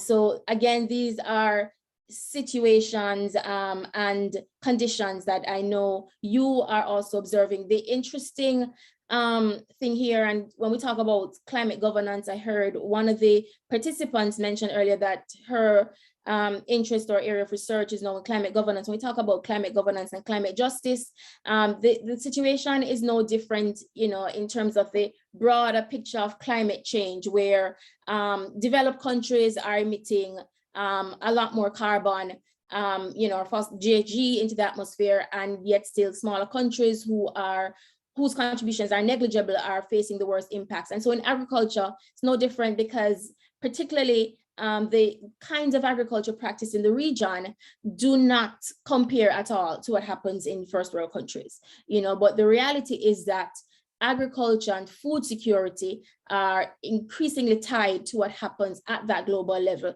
And so similar checks and balances have to be put in place to safeguard, food security in the Caribbean. All right, and just the quick look at the overarching state of the climate. Greenhouse gases were the highest on record in 2020. Global surface temperatures near record high, sea surface temperatures were up, and global sea level was at its highest. And then each of these trends or observations, again, will have increasingly debilitating impacts on climate change in the Caribbean. In some contexts, people talk about, the benefits of climate change because maybe some conditions in temperate regions may be warming to facilitate production of other crops that were otherwise they were not able to produce. In the Caribbean, we're more concerned about how we adapt to these conditions because we see where they will negatively impact how we produce here. And so GHG emissions are at the core of the climate crisis. It is the primary driver. And like I said, green agriculture is the second largest contributor to that. And in 24 countries around the world, agriculture is the top source of emissions. It's also an interesting bit of detail. And so in agriculture, there are several processes that contribute to climate change in terms of the GHG emissions. And again, bear in mind that when we talk about agriculture in our context, we focus largely on adaptation because we're thinking, how do we prepare the sector to respond to these changes? But on the mitigation side, which some countries are focused on, they're looking at how to reduce the contributions that the sector is making to the climate crisis. So the two tracks of climate management there, and sometimes we mistakenly use them interchangeably. Adaptation, how do we prepare societies and sectors to live with this pending crisis or current crisis, and mitigation, how do we reduce the emissions? And that is as defined in the context of the United Nations Framework Convention on Climate Change, right? So within the sector, a range of processes that contribute to GHG emissions, cultivation of some crops, nitrous oxide from nitrogen fixation, some biological processes, and I'm sure you can add to that list manure and the production of methane, the few emissions from farm vehicles and the energy consumed in other places. But again, it may not look the same in the Caribbean context because of the composition or the construct of agriculture in this region. Okay, and so the question I had here was, what are some of the sources of GHG emissions in agriculture, but more so in your region? Because again, some of the ways in which developed countries may contribute through emissions in agriculture may not necessarily align with what we see here in the Caribbean. So are there any more concrete examples of ways in which agriculture in the Caribbean contribute to GHG emissions? I'll take a hand or I'll take a response in the comments. Okay, I'm supposing that maybe the more general ways that were mentioned earlier in that slide are also in, no? Okay, was there a comment on that question, Melissa, in the chat? No comment as yet. Okay, that's fine. All right, but again, we have a comment coming in now. Okay. Fertilizer production and use. Okay, okay. Right, and that's also universally applicable in terms of that is noted as one of the main contributors across the world to emissions. Okay, so bearing in mind that there are these two tracks of climate management and governance, and so similarly in the agriculture sector, we're looking at how do we mitigate, not so much for the Caribbean, like I said, but still important to consider, and how do we adapt, right? One of the ways in which some countries are, well, they're mandated by the UNFCCC to prepare what we call these nationally determined contributions, and the NDCs as it's called, and these NDCs indicate what strategies and actions countries are going to be pursuing to address climate change in both mitigative actions and adaptive actions. And more increasingly, countries are including mitigation considerations. Caribbean countries are including those. And agriculture is one of the main areas that countries are saying to the UNFCCC, we're going to cut mitigation in agriculture in our countries, and we're going to increase adaptive considerations. And so there are these targets that are established. The NDCs should be developed in conjunction with national stakeholders. So some of you may have been involved in those processes of shaping the NDCs and determining what really makes sense for the agricultural sector in your country and what can we really afford to mitigate, right? So mitigation considerations may include the reduction or avoidance of nitrous oxide emissions from soils and drainage, reducing of methane and nitrous oxide emissions from storage, processing, and application of manure, reducing methane emissions from livestock management, avoiding CO2 emissions, and also reducing indirect CO2 emissions from the production of fertilizers, as our colleague just mentioned earlier, which is one of the key contributors of GHG from the sector. And on the adaptation side, which I consider myself more of an expert in, there are also some very key actions that countries are pursuing. And in some instances, farmers have been pursuing for some time. And I know, again, some of you may be able to tell us about ways in which farming communities and more vulnerable, say, indigenous communities have been adapting to climate change for a long time. It's just that now we are more fair with some of these practices and are regularizing them and integrating them in some of these technical considerations. But in many ways, farmers have been doing this, in response to variability over the years. So modifying their crop calendars, changing up when they plant, what they plant, diversifying their crop production systems and rotating to meet the shifts in the seasons, grazing management, the use of, say, greenhouse technology, water harvesting and improved irrigation efficiency, and precision farming. And I learned when we got to Antigua that water harvesting here is called spouting. And, a colleague of mine was saying when they read these technical reports and so everybody talking about water harvesting, they're like, what is this? We've been doing this spouting for ages. Everybody had a drum or a big container with, a spout that came from the rooftop, a piece of filter material to filter the water. And for many of us who maybe grew up in rural parts of our countries, it was also a very familiar sight. So there are some practices that have been around for ages and some that are now more, and are becoming more mainstream, and some that are a little bit more technical.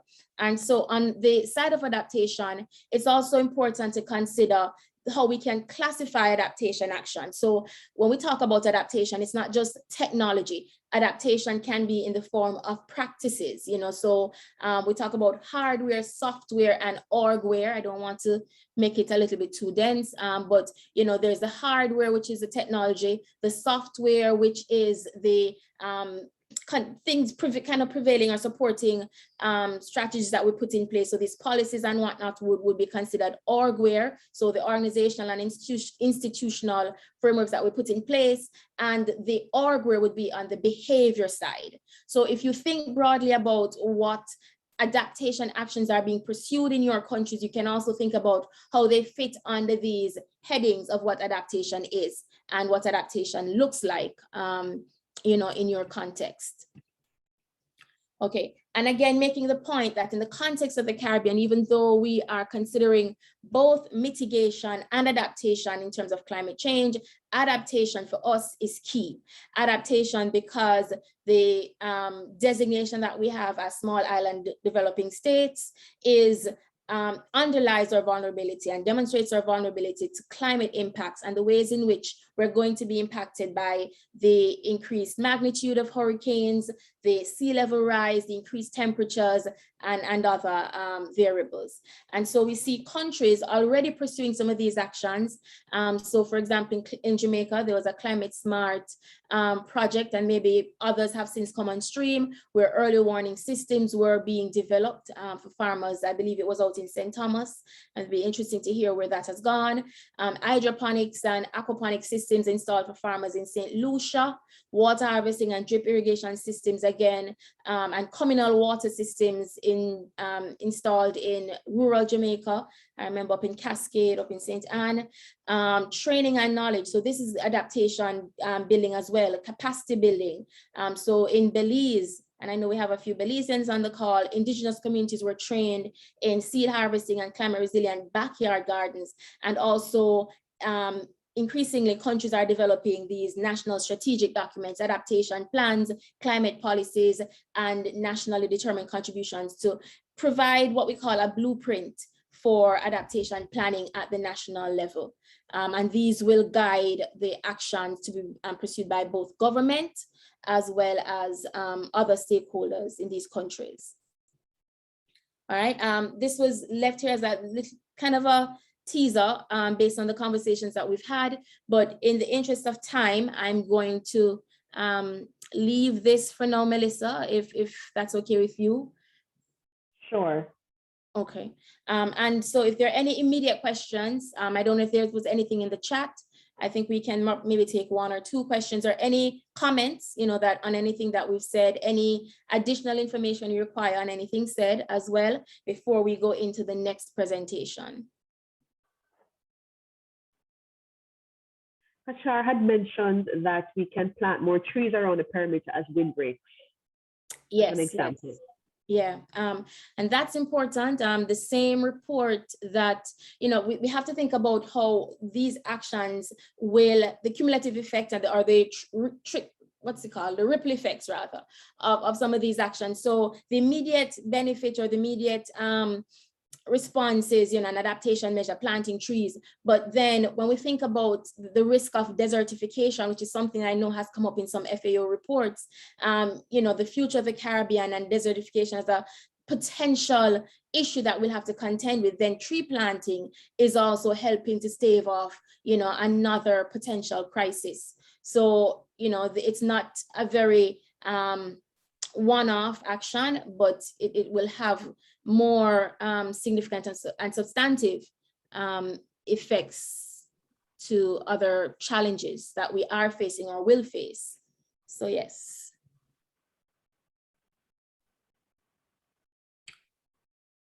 Any other quick comments, questions?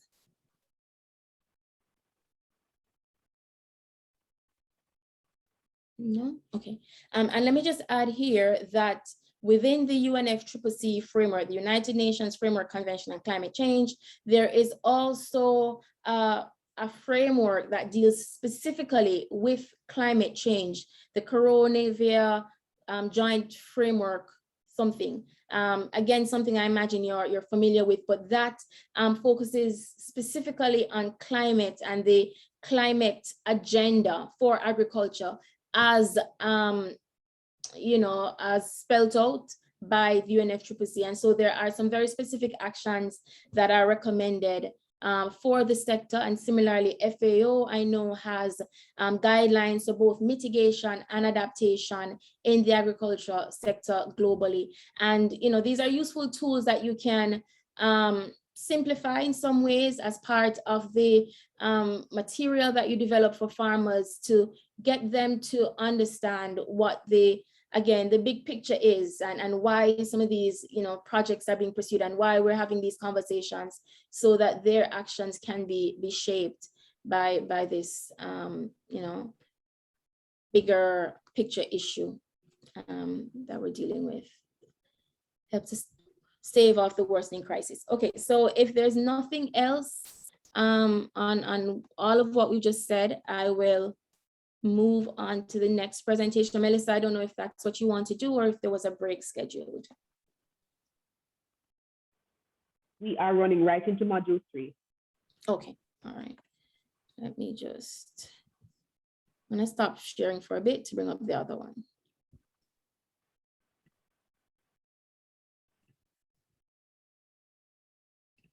While I look for that, any comment? Stop sharing, Aisha, I just wanted to contribute with regards to the adaptation methods that you made reference to with the penultimate slide that you had. Certainly, the use of on-farm energy generation, like from biogas and using anaerobic respiration. So certainly that is one of the adaptation methods we can use for mitigation. Of course, you want to increase the efficiency of your farm machinery, ensure that they are working to optimum capacity so that they don't release too many unwanted gases in the atmosphere. And with regards to the animals on the ground, certainly what you want to do is to use animals which are more efficient in the use of the alimentation. What alimentation is the correct word? The food source and the use of things like edible oils and other components in the diet which would not create a lot of methane escaping into the atmosphere. So these are just some of the things off the top of my head that I would have remembered, but you did ask a question with regards to adaptation and mitigation methods. So I just thought I should make that contribution before you moved on to your other module. Thank you. Thank you very much, Mr. Emmanuel, and thank you for reminding me of the fact that some of that work is actually being done in the Caribbean. So countries are developing what we call technology needs assessments, TNAs. They're conducting these rather, and this is being facilitated through the United Nations Environment Program in conjunction with DTU, Denmark Technical University. And so they are identifying technology areas where technologies can be developed or upscaled, you know, for sectors such as agriculture, because one of the things that you will find is that across the Caribbean, wherever there is work being done to develop a strategy, a plan for climate response and adaptation, agriculture figures in that conversation. And so in the TNA for Jamaica, that is one of the recommended strategies, Mr. Emmanuel, for biogas generation, you know, as a possible means of reducing emissions, and that too has, you know, dual impact. So you're reducing emissions, but you're also reducing expenses in terms of your own overheads on the farm, that kind of thing. So maybe one of the things that you can all do again is to, if you're not yet familiar with it, to see if your country is developing a technology needs assessment, to determine whether or not agriculture is included in that, and to identify what recommendations they're making for technologies for the sector, primarily for adaptation and mitigation. Okay, so module 3 looks at weather, climate events, and agriculture. And so we're trying again to make the connection between these 3 thematic areas, and also looking more closely at what the risks are for the Caribbean, for agriculture sector in the Caribbean, and what some of the impacts thus far have been and how countries are responding. Okay, so climate and weather basics, topic 1, topic 2, weather and climate risks to the Caribbean, agriculture, and topic 3, effects of weather and climate on agriculture. And we'll look at some examples. And for that, I would much rather hear from you as to what some of the experiences and observations have been as a result of climate hazards. Okay, so we'll outline the difference, and this was, I think, done earlier, so we'll gloss over that part. Link weather and climate to agricultural processes, identify risks posed to agriculture by climate change, examine the varied impacts of climate change, and discuss key climate smart agricultural adaptations. Okay, so again, on the matter of climate and weather, you know, there are some variables or elements that we can use more so to distinguish between these 2 concepts. The time frame, for example, so weather is on a day-to-day basis, climate average 30-year mean. Geography, so weather is not the same everywhere. We talked about what the weather is in the different places where we are, whereas climate, the prevailing conditions for an entire geographical area or region, for example, the Caribbean. Variables, atmospheric variables such as temperature, precipitation, humidity, whereas for climate, we include both ocean, additionally, ocean, ice, land surface, and biosphere conditions.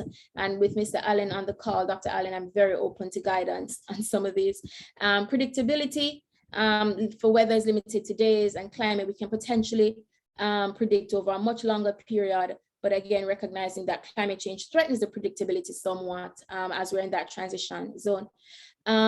Impacts on agriculture affects, you know, issues such as germination rates and growth rates of crops and animals, whereas for climate, it determines, I think I said this earlier, what we can grow in particular regions. Okay, and so in looking more closely at how climate risks are potentially impacting and maybe in some ways impacting the sector already. We look, for example, at, say, livestock, increasing temperatures, droughts, and again, we're open to any examples that you can give in these areas. So higher temperatures with negative impact on livestock and animal, higher temperatures will result in increased incidence of heat stress, droughts, water requirements will increase and could lead to dehydration of our livestock and death in extreme cases. And variations in rainfall will also increase pathogen and parasite populations and the emergence of new pests. Similarly, for crop production, higher temperatures leading to water loss and reduced production. Droughts will reduce crop yield and threaten food security. And I think ultimately that's a big concern. What is the future of food security for the Caribbean region in a world where food security, all over is at risk? How do we ensure that we do not fall victims, I want to say, to this climate crisis? Because a lot of the places that we are now looking to supplement food production or food supply are also experiencing these shifts, and in future may be less inclined to export to other countries. And so how do we treat with that in the face of such a possibility? And I think that's the question that I in particular I'm keen on hearing experts such as yourselves say what the plan is, for the Caribbean. Crop production, again, heavy rainfall, flooding, and increased crop losses, and many examples of that in recent times. Similarly, storms and hurricanes, and the loss there. Fisheries is not spoken of as much, and I know we have some fisheries persons here, and for some persons it's not as intrinsic or intuitive for us to make determinations about fisheries and climate change, because we talk so much about crop production, and fisheries kind of goes under the radar most time, but fisheries and fisher folk are experiencing challenges as a result of climate change due to the increased temperatures and primarily cyclone or cyclonic activity. Not so much drought, so that probably ought not to be there. But in different ways, of course, because if we talk about how livelihoods are impacted, so what fishers would have to inject into their activities may also be reduced due to climate change. Okay, so the effects of weather and climate on agriculture and some of the examples that we would look at. The Caribbean has experienced marked increases in temperature in recent decades, heavier rainfall, and an increase in frequency and intensity of hurricanes. And this information is taken from the State of the Climate Report 2020 prepared by Climate Studies Group MONA. Droughts have been costly to the agriculture sector, and there are, I think, Antigua is in the middle of a drought. I don't know if we have any Antiguans in the call, but Antigua has had for the last 8 years, or has been experiencing drought for the last 8 years. And Antigua's supply of water is primarily desal water, so it's particularly impactful for agriculture sector because it means that farmers are purchasing water to offset this supply. Sea level rise poses a threat to the availability of fresh water, and the effects of these changes on climate sensitive sectors such as agriculture would be examined further in that report, and you are welcome to examine that in closer detail. Okay, so the examples of impacts, like we said earlier, have been many in the case of the Caribbean in recent years. I know we heard there's a Grenadian on the call that I have an experience. There's a Dominica experience with Maria. There's the Barbudan experience with Irma. And so I believe now, unfortunately, the Caribbean has a very solid picture of what the implications are of these shifts in conditions on the sector. I believe it said that in Dominica, complete industries were devastated. We know of Grenada with the spice industry and the implications there. So we've seen a significant increase in the number of these events that we're experiencing, and also a significant increase in the extent of loss to the sector. Okay, and here are just some examples, but again, happy to hear from you. So in the case of, as it relates to hurricanes, Hurricane Maria destroyed the banana industry and tree crop, that should be tree crops in Dominica, as well as for the fisheries in sector in Barbuda. A lot of fishers lost all their years worth of investment in supplies and equipment as a result of Hurricane Irma. Sea level rise, Mr. Emmanuel, I believe earlier spoke to the Guyana experience with salinization of agricultural lands and reduced crop production. heat stress in plants and animals due to increased temperatures. I remember in my own research hearing from farmers that there were some varieties of yams that were now experiencing rotting or some form of disease because of the increased temperatures. And so they were forced to plant yams deeper in the soil. And even that simple act was an act of adaptation and adapting to these changing conditions.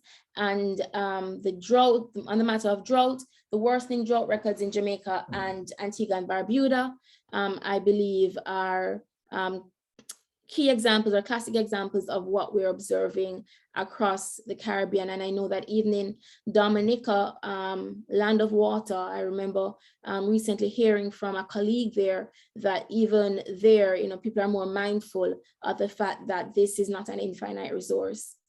Because they're seeing reduced supplies in some instances, and the implications for the agricultural sector there.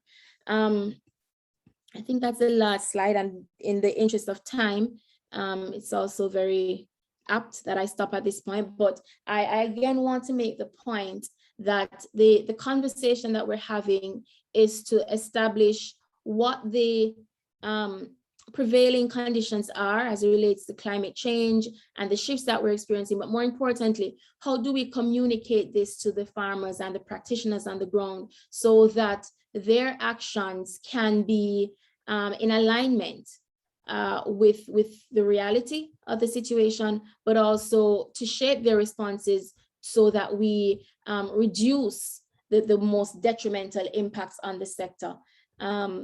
I would welcome any comments or questions that anyone has. I think we're also very keen on hearing what other countries are doing in response to the climate crisis, how farmers are adapting, so that we can, examine those best practices or good practices and adopt where we can for our context. Mr. Emmanuel, go ahead. Thank you so much. I'm really enjoying this presentation, so I want to make another contribution again.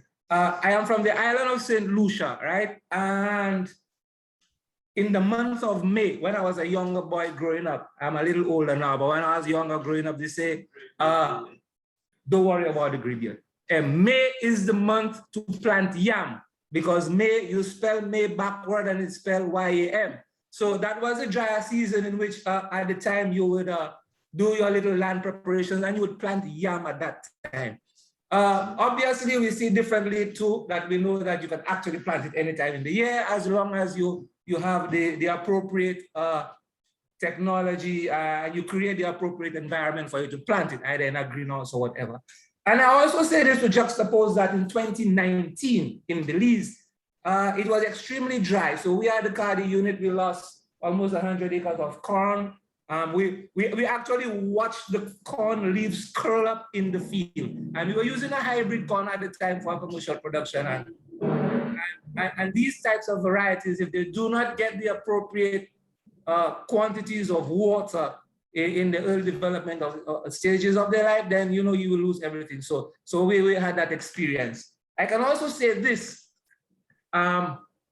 coconut water, bottled coconut water from small farmers. We have one of our technicians there. He too is a coconut farmer, and he bottles coconut water. So he would have made a comment that in the past he could fill up a gallon with 7 to 8 coconuts.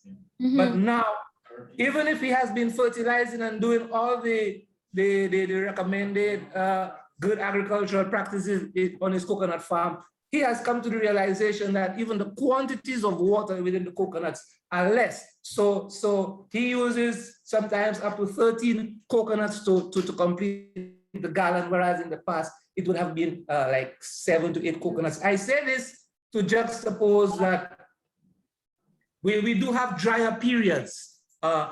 Yes, we may have some rainfall now, but over the past few years, and I did see that Brad put up that they were experiencing drought in Antigua, but certainly one can safely say, I believe, beyond a doubt, that the past 5 years have been a lot drier than it would have been in the past. So I did ask Teddy earlier whether that trend, or whether we can see that trend in the anomalies within the rainfall patterns, that we do have now drier periods, and yes, too, we do have hotter periods, because we are aware that we do have the 1.5 degrees rise in centigrade in air temperature now, and that we do have sea levels rising considerably over the past few years. Thank you. Yeah, thank you for that. And I believe that the coconut anecdote is, for me, probably the most interesting. It never occurred to me that, you know, there could be a manifestation of climate change impacts in such a very pointed way as into the amount of water in the coconut. And it'll be interesting to hear if other persons have made that particular observation in any other country, at least, you know, to be able to corroborate some way and make a case for that.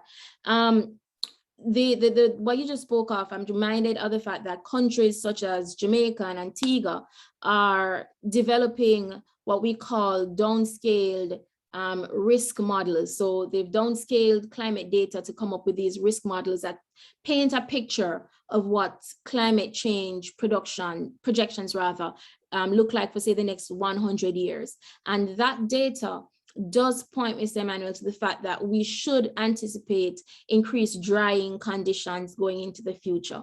It doesn't bode well for agriculture. It means that countries have to consider what I think our colleague earlier had said, I believe it was Rice that said that we needed to consider developing a variety of crops that can do better or can be produced in these increasingly dry conditions, but also how do we supplement water supply in our different countries, you know, as a result of that increased drying. I know that Grenada has done some modeling work as well, and you know the fact is that these models, even where downscaled, present a similar picture for the entire Caribbean, and so I'm comfortable saying that we should expect those conditions to prevail going forward. And it means that for you as the experts on the ground, your work becomes a little bit harder to safeguard the future of food in the Caribbean with these worsening conditions. Mr. Reginald Andal, I see your hand. Thank you very much, Aisha. I hope you're hearing me clearly. I am, yes. Thank you so very much. I wanted to comment on the small part of your presentation. Before I continue, thanks very much for your enlightening presentation. It's very well put together. The point you made about other countries who, at the same time, like our Caribbean region, are experiencing climate change and which impacts on the food production, and therefore in the future possible the hesitancy maybe to export. And I think I know as a statistical fact that in the Caribbean we depend more than 75% on imported food in terms of what we eat, and actually that's a sad state. So while our food production systems are being challenged because of climate change, and we can see it happening worse in the future, the same applies to the countries from which we depend on more than 75% of our food. So we in the Caribbean, authorities and so on, we really are not addressing this situation that we can foresee coming down the road, which will have a great negative impact on our food systems, our food storage systems, local food storage systems, and the current group. We are not developing on this. We do a very tiny amount of that, but the large percentage of our food we don't consume and goes to waste. For example, breadfruit, we have been highlighting breadfruit as an export crop and so on, whereas the vast majority of the breadfruit goes to waste. And breadfruit, as an example, can be easily concept of food still remains imported food and not so much our own locally produced food. So that is something we really need to address going forward as we prepare for a climatic change future. Thank you very much. Thank you, Mr. Reginald, and thank you for making that point so well. It underscores what I said earlier about, the real future risks that we face as relates to climate and the big responsibility that those of you in this sector, who are really custodians of our collective future as relates to food have, and should not be taken for granted. I make two quick points before I go. I serve as a consultant to the government of Antigua and Barbuda in developing their national adaptation plan. And agriculture, food security is a sector being focused on, they're prioritized there. And it's interesting to find that there are, and it's not an indictment on Antigua in any way, I think it is the same in a lot of countries across the Caribbean. There are some significant gaps, there is some significant, there's apathy in some ways, I'll say that, from some of the players in the agricultural sector. And that to me is an indication that there are players in the sector at this point, even with all this information floating around, who do not understand the severity and the seriousness of what is at stake. And so my personal charge to all of you today is to, fully recognize and take responsibility for further understanding what is at stake, so you can pass on that message to the farmers and the communities that you serve, because only in that way will be, really be able to meet this crisis and to stave off some of the worst impacts that it will have for the Caribbean. Another thing that I will just put to you very quickly is that, when you speak to climate change, an important consideration has to be the gender dimensions of the issue. How do we have these conversations or create solutions that take into consideration the differential vulnerability of men and women? Cannot assume that all farmers and fishers, women and men, will respond to this information or experience climate change in the same way. And so that's another consideration that must be made. And finally, just to say that there's a lot of funding now available, going to governments in what we call climate finance. And it's important that agricultural stakeholders show up fully and be a part of these conversations to ensure that, allocations are made to the sector, so that the work that needs to be done to build the resilience in the sector can actually be financed in an equitable manner and a sustainable manner. And I'm not saying, don't say Aisha sent you to bad up your governments, but I'm saying, representation and advocacy for the sector as experts is important. And with that, I will hand over to my colleague, Dr. Clark, Dr. Clark, are you ready? Who will take us through the next module. Melissa, over to you first. Yes. Thank you so much. Very rich information being shared here this morning. Thank you so much to our esteemed colleagues for their great presentations, and for those of you who have been engaging in the conversation. At this point, we're going to take a 10-minute break. We will get here promptly at 11:30. We will resume for our very last module for today. So a 10-minute break, and we get back promptly at 11:30. Thank you.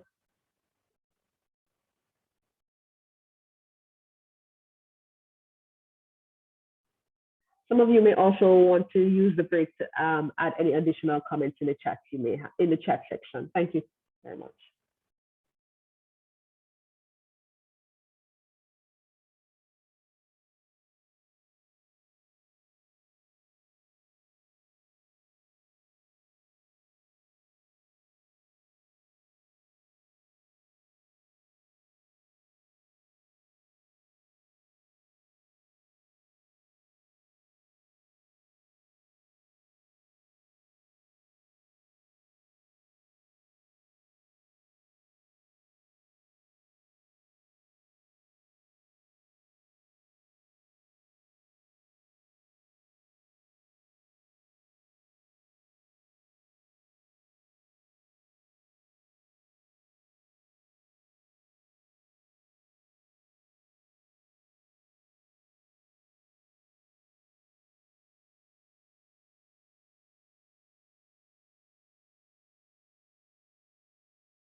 Just about 5 minutes remaining.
All right, just another minute for everyone to get back and we'll get started. Thank you.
Okay, welcome back everyone, and we will now hand over to Dr. Clark.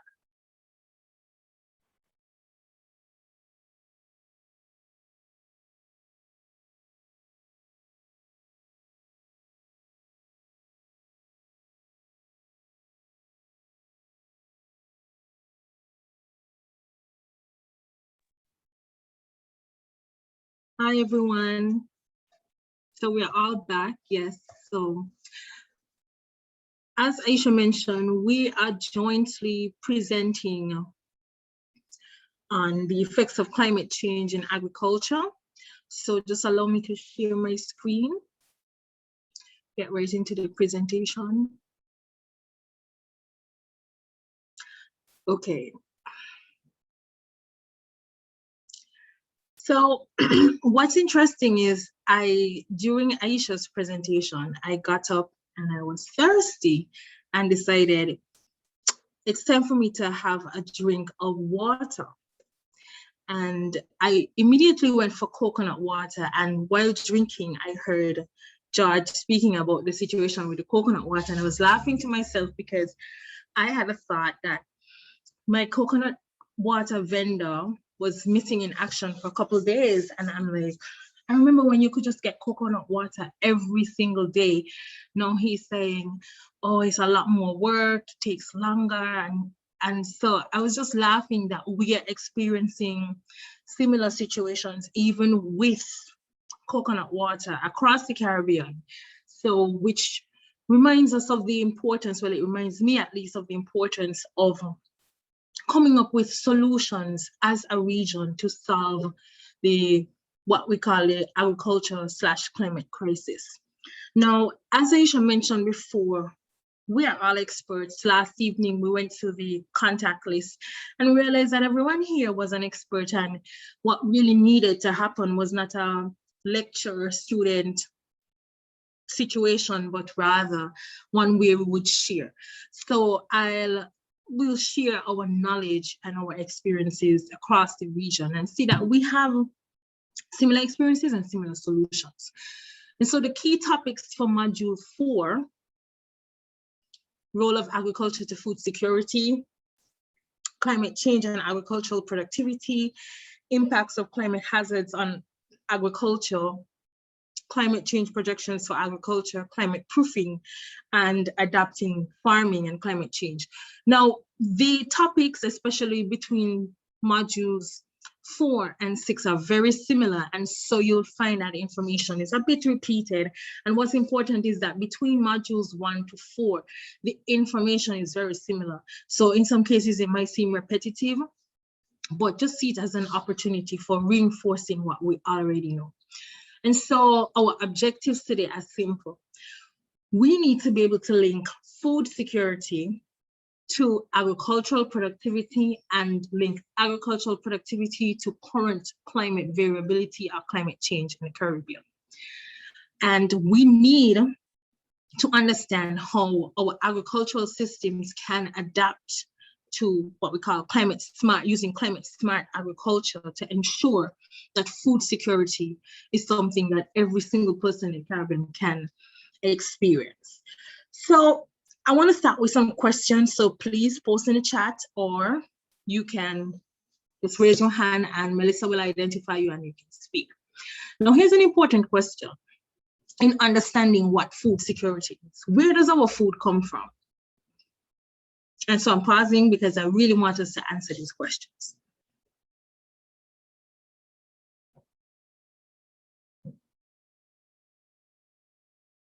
I wonder if I've been speaking and nobody has been hearing me. Am I being heard? Yes, you're being heard, Dr. Clark. Am I only being heard by Aisha? That would not be good. Food comes from the shop. Food comes from the shop. Right. And if you agree with that comment, raise your hand, because really and truly, younger generations are growing up not even recognizing, right, that food comes from the ground sometimes. The other day, I took some very young students to the supermarket and I gave them a random list of things to get. And what was shocking was many of them weren't able to tell me that this was a cantaloupe, or this was a honeydew melon, or this was a silk fig versus an imported banana. And it's one, they don't have that interaction, that hands-on interaction with food production. And two, even for the food that comes from the shop, you don't find that they go to the supermarket looking for these products and saying, okay, I'm going to go to the local market or the craft market or the supermarket to get imported food. So there's a disconnect between our younger generation and the food that comes from wherever it comes from and the food that's on their plate. And that's one of the key problems that we need to fix if we're going to speak about food security. Now, who can guess what the percentage of food waste is in the Caribbean, in Latin America and the Caribbean? Because, you know, we're always grouped together. We have some specific examples like percentages of food waste of tomatoes, for example, across the Caribbean. But what would you say is the general percentage of food waste annually in the Caribbean?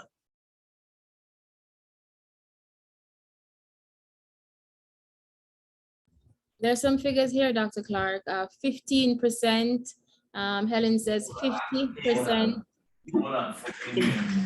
I think it is over 80% which is wasted. A lot of it is wasted because we don't do any form of post-harvest longevity of food crops. So like the vegetables that you made mention of, when we have gluts on the market, buckets and truckloads are thrown away because there is no way to preserve them. So we do waste a lot of food which is not used fresh. It is more than 30 to 40%, I'm sure. Right, right. And so FAO estimates that in Guyana, for example, it's about 34% of food waste for tomatoes only. They group the Caribbean as having about 20% food waste, that's as FAO 2020. But when you dig down into the statistics, the percentages are much higher for crops like tomatoes because of that lacking value added processing towards the end, as you say, post-harvest. We have farmers just, 20 pounds of tomatoes this week, they didn't sell, wasted. In some communities, you do find that the linkages between the communities allows for people to share food that has, just can't be sold, but it doesn't happen on a grand scale. And so the reality is, in a region where food should rightly not be wasted, we have an increasing percentage of waste, which is also part of the solution for food security.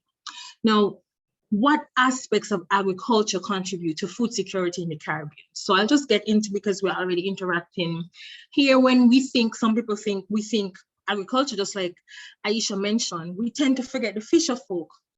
Recently, we were doing some research on fishing communities in St. Lucia, in Grenada, and what we found is that even, and we're going to see here today, that climate change is adversely affecting the fishing industry. And it's something that we gloss over at times because we may not see the direct links, but they're there.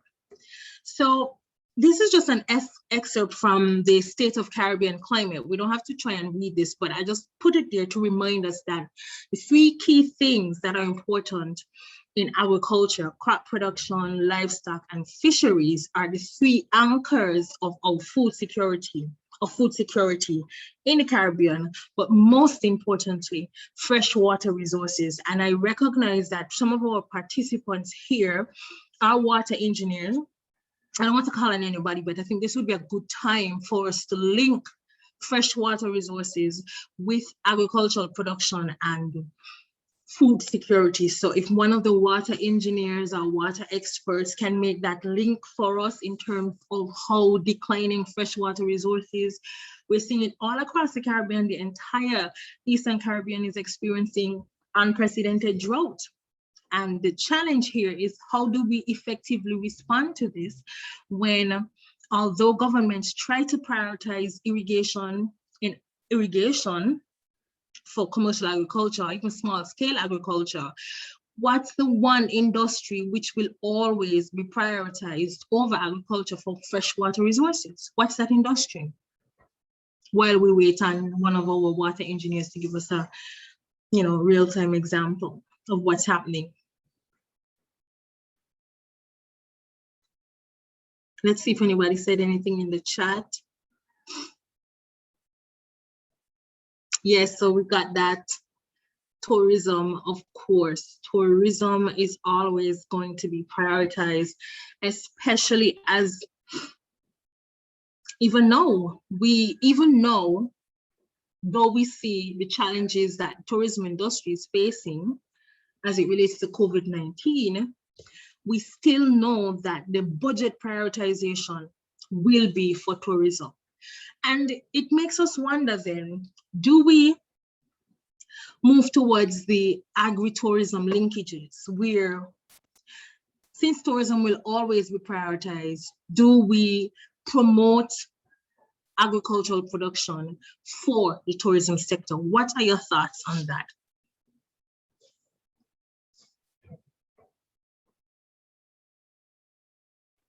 Please raise your hand and we can go from there. Hi. Hi. I think that's a very good point you are making, because you realize a lot of the issues in the region has been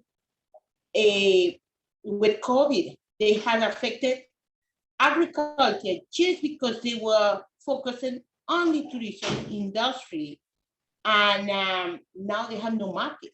So I think, yes, we should have secure market, but we also have to know what will happen. We need to get into processing in order to, if something like that happens again, they know where their produce will be, because especially here in Belize, a lot of the issues were farmers no longer had the market that used to buy those products, and the products are not traditionally consumed in the country, some of them. So, and they were perishables. So that affects us a lot. So I believe we have to have a balance when it comes what we want to recommend production and to have a plan B. I think that is something the region have learned, because we were putting all our eggs in one basket. It was tourism. We never expected this to end from one day to the other. Thank you. Right, and that's so important what Amira said. We have to just move away from all our eggs in one basket. And it's going to take some time for governments to prioritize agriculture, even for the transition now, considering what's happening in tourism. But until then, we must find innovative ways of fusing both sectors to ensure that the livelihood operators in agriculture can still benefit from some of the budget prioritization that's happening across the region. Okay, so now agriculture's role in food security is very specific. We want to see here that we're increasing the quantity and diversity of food. We're driving economic transformation, especially rural transformation, and also providing primary source of income for many of the world's poorest.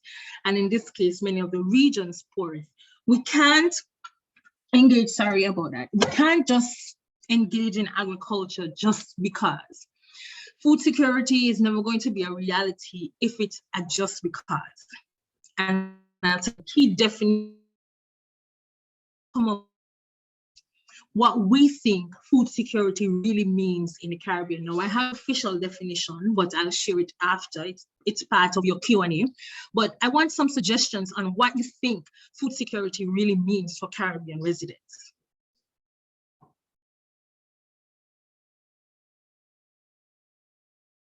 Is it just having enough food to eat? Is it seeing a lot of food on your plate? What is food security? Is it access? I think it's access when you want it. And I believe that is a concept that is very sad, but that is a reality. A lot of people don't realize that what they want is not necessarily even produced in the region. Okay? And that has been a concept that everybody has been misusing, because food security needs to be something that you could produce, but also that you could consume, but you could also produce. And a lot of our markets in the Caribbean depend on wheat. which we don't produce. Okay? And the adoption of cassava and other alternatives have been very poor. So we have to change. I hope that this situation make persons understand that you also have to guarantee that whatever you need is produced by the country, at least a percentage of it. I understand that once we have the wealth, we could bring, but it actually, we need to know that we could produce it, that we agronomically, we are capable of doing it. Right. I really like that explanation. Is there an alternative explanation of this? Access and sufficiency, affordability, sufficiencies. Right. I love these terms, sustainability. I like the alliterations, self-sufficient and sustainable. So very good. Very food security in the Caribbean should be access to quality agricultural produce and products that we consume on a regular. We as a Caribbean should produce the majority of our fresh produce. And this is from Macaulay. And this is excellent because, as I said, you are the technical experts. And so you are the ones to understand that when we think right and should consider future considerations, right, sustainability, that yeah, we can go with food security is having what's defined here as the physical, social, economic access to sufficient, safe, and nutritious food, which basically means that people should have access to their food preference and their dietary needs for an active and healthy lifestyle. So that's the textbook definition of food security. But what we do need to recognize also is that food security is always going to be threatened because of agribusiness, because of production systems, because of climate change. And even now we're seeing that we can link food security to the COVID-19 pandemic. So it will never be a stable approach or a stable state when it comes to food security. But more importantly, what we do need are options to mitigate against the effects of climate change, against external circumstances like COVID-19, and against what we know as our internal budgetary processes at the government level. Have enough to feed people and to export. So that's also good because and that's from Tricia. We don't always think of food security as an option for export, but I've always remarked that in St. Kitts, if I look out my window, I'm seeing St. Eustatius, Sable, St. Martin. And we always wonder why the inter-Caribbean linkages are so poor. Even though we do export to neighboring islands, why aren't we creating a system where in the Caribbean region, we are self-sufficient because of interregional trade? Why is 80% of the food that we require coming from Miami and some parts of Europe? Is it that we haven't created the systems where we know that this island can produce and we'll share amongst ourselves? Or is it that our food preference is now so Americanized that we don't care to develop local food production systems because our dietary preference is the American standard diet? Any thoughts on that? I see George, you have your hand up. Welcome your comments. Thank you so much, Dr. Clark. One of the challenges with food security is not truly its availability. One of the challenges has to do with distribution. And you did mention that we are in the Caribbean, so we have trade routes which we have not capitalized on. For example, I juxtapose the ability of a country like Belize and even of Ghana to a certain extent, Jamaica, who have those larger land masses, and their levels of production can be safely sought to say that they can actually feed the entire Caribbean.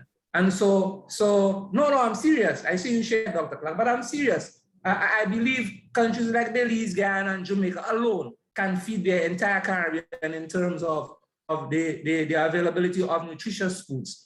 Now, you make mention that we have a diet which is perhaps standard acquired from foreign tastes and that sort of a thing. And I will tell you, as a younger guy growing up, I recall a certain permanent secretary in a certain island's Ministry of Agriculture who stated categorically he doesn't know why we want to invest in producing food, because the cost of production is just so high for the SIDS, the smaller island states. And he said, in fact, you could actually, it would be actually cheaper. I think he was some sort of economist as well. That is actually cheaper to import the container loads of food from Miami and take it to this particular island, and it would actually be cheaper than actually producing it. I say all of those things to tell you and to tell us in the audience that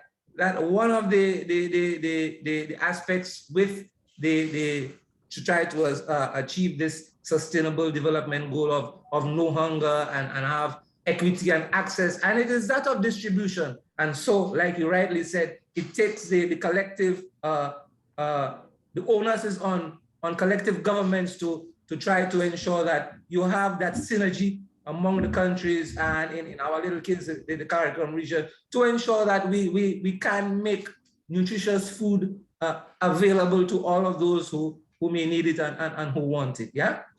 Right, very good, very good. Thank you for that. So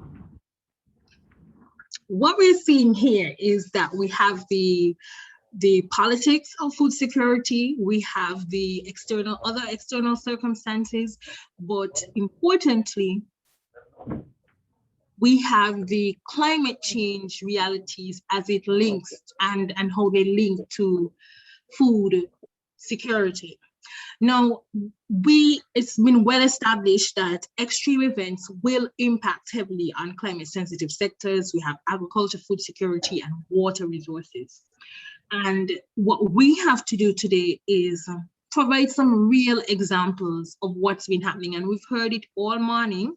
So we just need one or two more examples of how these extreme, I think someone perhaps needs to mute. Okay. Okay. Hey, Brown, just a reminder to mute your mic. Hey, Brown, thank you. There's another cycle for services, and I don't intend to say any more services. Right, okay, thank you. Right, it always happens. So what we're seeing here is,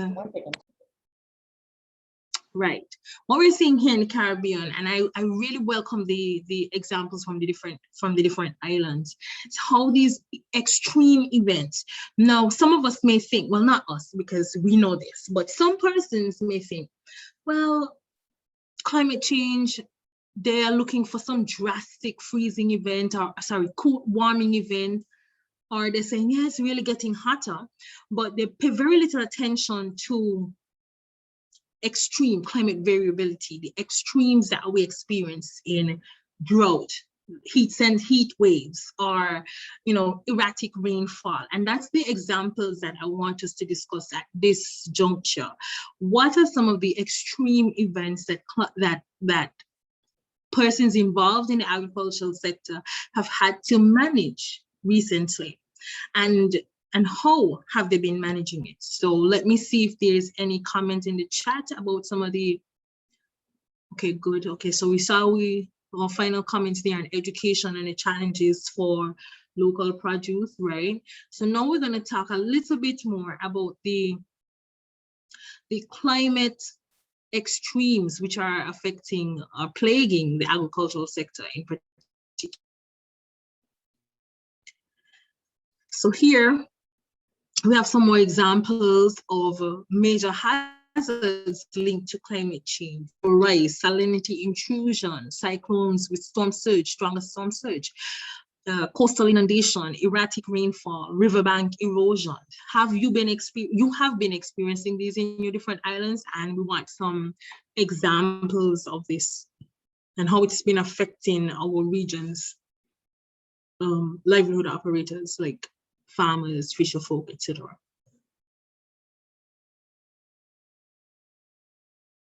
Yes, an example of climate extremes and how they're impacting the sector in your different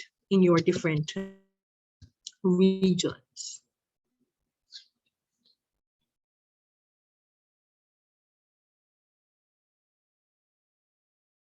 Right, so until someone produces a response, and remember that we're the regional experts, we really, really, really want your feedback here on this question.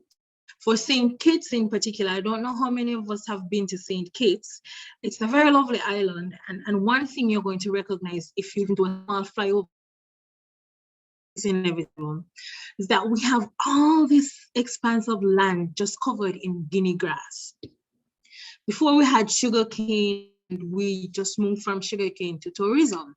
And of course, the guinea grass just took over. And I think guinea grass is a problem throughout the Caribbean, but here in St. Kitts, it's just fields. And what's really problematic is the farmers are struggling.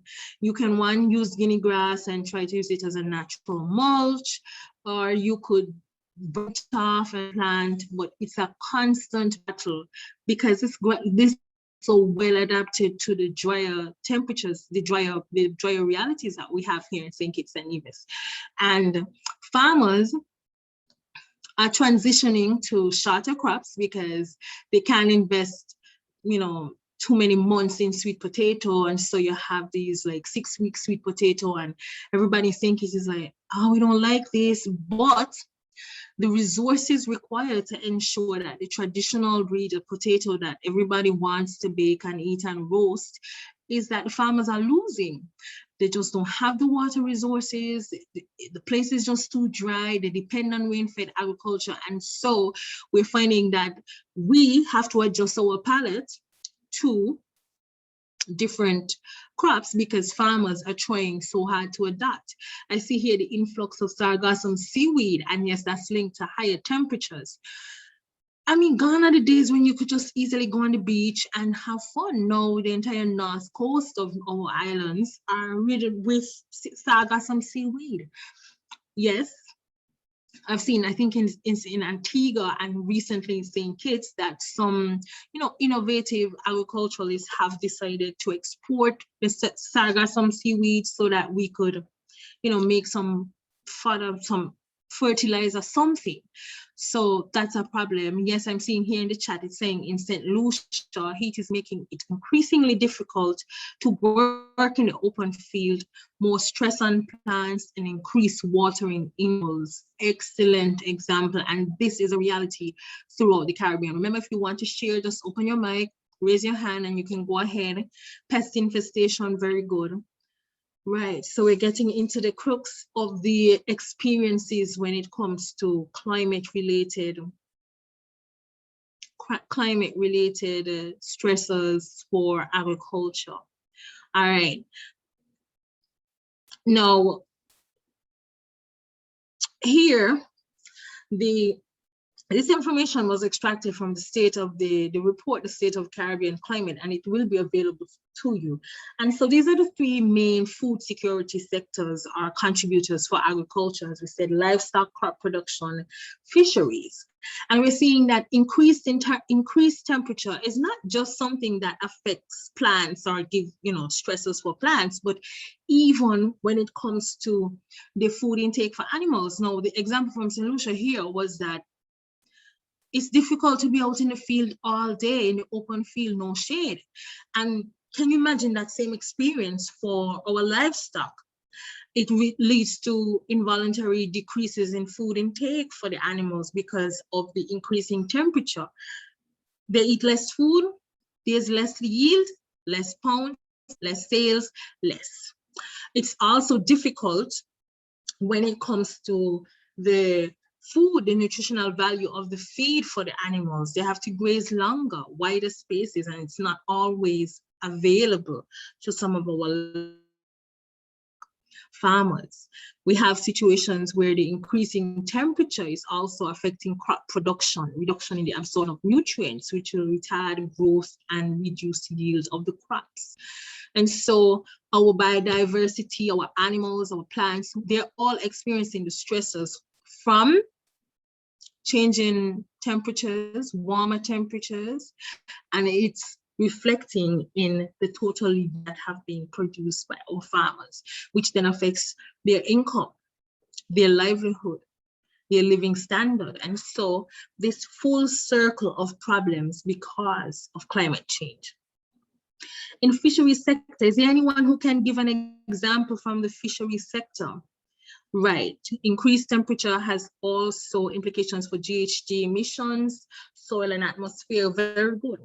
We have implemented earlier working hours for open field activities to limit exposure to the sun, right? And we're seeing that all the health warnings are suggesting we avoid the sun between 11 and 3. So farmers have to get out earlier and later in the evenings, which is also linked, has implications for security.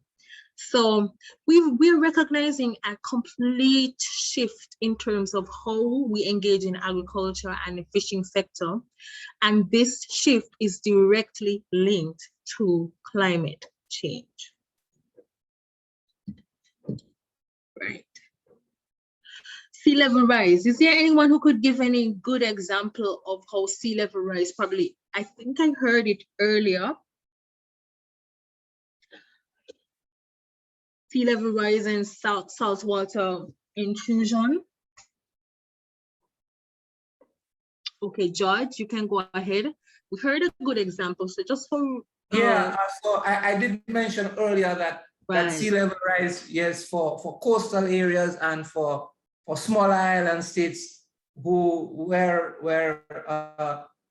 resource dependence are engaging some of agriculture along the coast. And so, yes, we do have saline intrusion. Watersheds in those coastal areas, like I said, have become, for want of a better word to describe it, contaminated with salt water. So there isn't the really access to that salt, to that fresh water. And so the riverine areas, which have already been eroded because there is no more mangrove to hold back the coastal areas from eroding. So certainly we have that challenge, or that challenge exists. And so, like I think it was Raisa who made mention of that, we need to find now more salt-tolerant varieties for those areas to actually grow our crops. Right, very good, very good. Now we're going to take a look at wells. So I'm not going to even spend too much time here on this because Dr. Alan Teddy would have done an excellent job of presenting these models for the Caribbean. So we recognize that we're having longer drier spells, we're having more erratic rainfall in some cases, warmer temperatures, and all of these are combined to create just a changing landscape for agriculture and the fishery sector in the Caribbean. So some of the expected impacts on agricultural we are seeing, and if you have real examples, please feel free to share as you have been doing. Right, so we see here the depletion of mangrove to accommodate the building, right, and that's something that's happening in St. Kitts and Nevis, where mangroves are now like the new place for hotel and for hotel construction. And it's problematic because we just take it for granted that we're losing a natural habitat for many migratory bird species, or we're seeing problems where the coastline is depleting, as Josh just explained, because of our preference for development in these areas. So thank you, dear Brenda. So we're seeing a shift in yields with crop productivity, right? We're seeing increased pests and diseases, decreased yields for crops like maize, millet, sugarcane.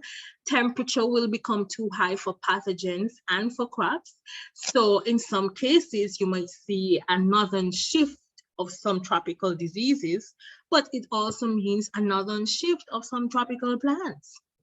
Increasing mean seasonal temperature can bring forward the harvest time of current varieties and reduce final yield. And we have heat stress on water loss heat stress on crops from water loss. Okay, so I'm going to allow George. I see you have your hand up here again to make your comment. Thank you. We move to the Thank next you for slide. acknowledging me. Thank you for acknowledging me. Two things. One, the result of mangrove extraction for fisheries persons. I don't know if there are any fisheries persons there, but we know that spawning sites for fish are being compromised if there are no mangroves. Not only fish, but for other crustaceans such as lobsters and conchs. So that is affected with the extraction of mangrove.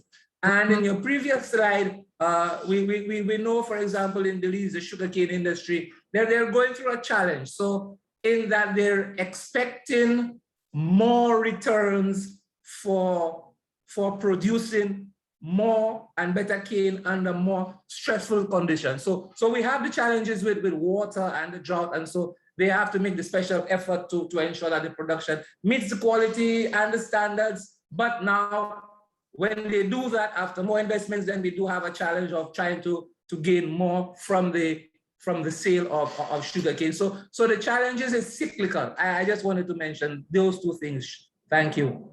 Right. Thank you, George. Thank you. Thank you.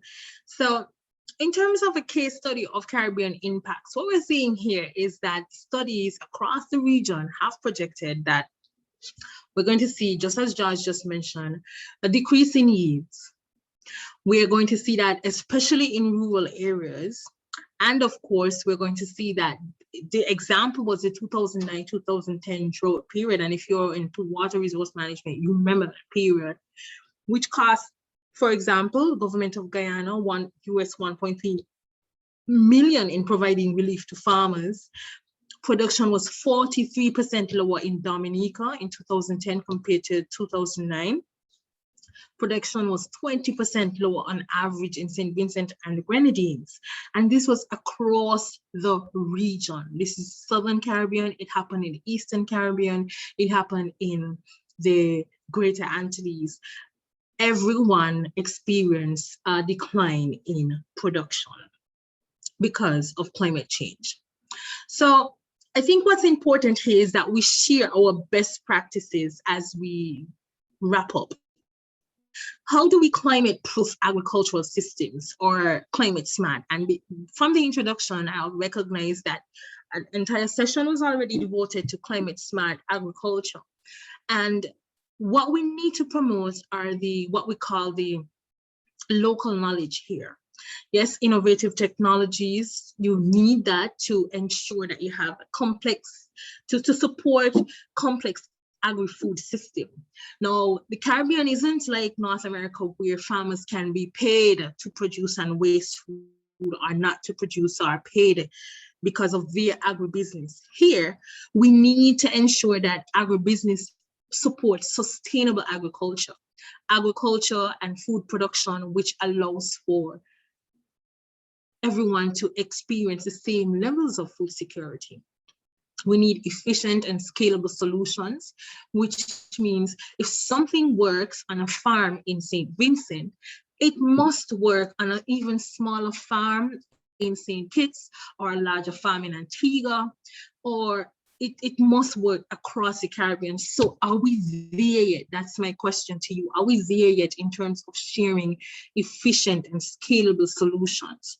And most importantly, Aisha mentioned this in her closing comments, were gender-sensitive approaches. Now, we work very closely with female farmers, fisher folk, and gender, it's one of the new buzzwords. It's been a buzzword for a while, but in terms of climate smart agriculture, we're recognizing that it is one of the best approaches to improving the agricultural realities here in the Caribbean. But I like this term here, gender-sensitive digital agriculture. And it's important because the technologies that will be implemented to ensure that we climate-proof agriculture must also be gender-sensitive. Not saying that what seems obvious here, that you must implement technologies that women can use, but the technologies must be able to work regardless of your gender. I think that's the substantive point here. And that we recognize that women are integral part of the agricultural sector, especially in the fisheries sector, where people traditionally feel it's a male-dominated sector, but more and more research is proving that women are involved in every single level of the fisheries sector. And so gender-sensitive approaches are really key. So I'm going to share, we're going to get back to this video. That's the last thing we're going to do. We also have here adapting farming to climate change, successful examples. If anyone has any successful example of ICT applications in agriculture, successful irrigation approaches, even some things like misting, setting up misting stations for plants. Right, as Adrian said, women are integral in rural agriculture. Very good, yes, that is so true. Aquaponics and hydroponics, we're seeing a lot more of this across the region. Continuous training and capacity development, which is what we're doing here. And of course, focusing on indigenous technical knowledge and local applications. This for me, indigenous technical knowledge and local applications is one of the examples that I really love, simply because we're recognizing more and more that we already have the know-how. I think somebody gave that example about May equal yam. Even though the reality is changing on the ground a bit, we have that indigenous knowledge, that knowledge that allows us to adapt our farming technique to change it to the changing climate. The challenge here is that it's probably happening too fast. So we're disregarding the local knowledge that we have, but it really can help. So I think I'm going to end with us watching a very short video produced by the FAO. I'm sure most of us would have seen it already, but just to give myself a break and also to allow you to condense your thoughts, and we'll watch the video and then we'll end with any final comments on climate smart agriculture, food security, and climate change.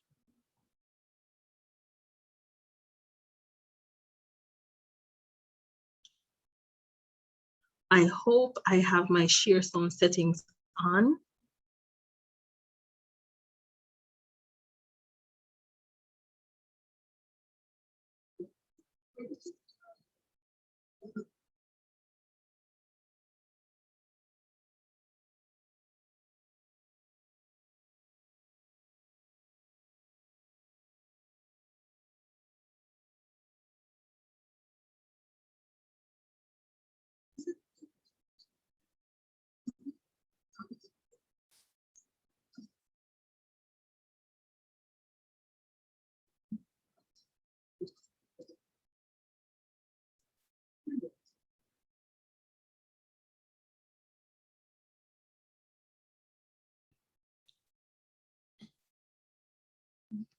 Dr. Clark? Oh.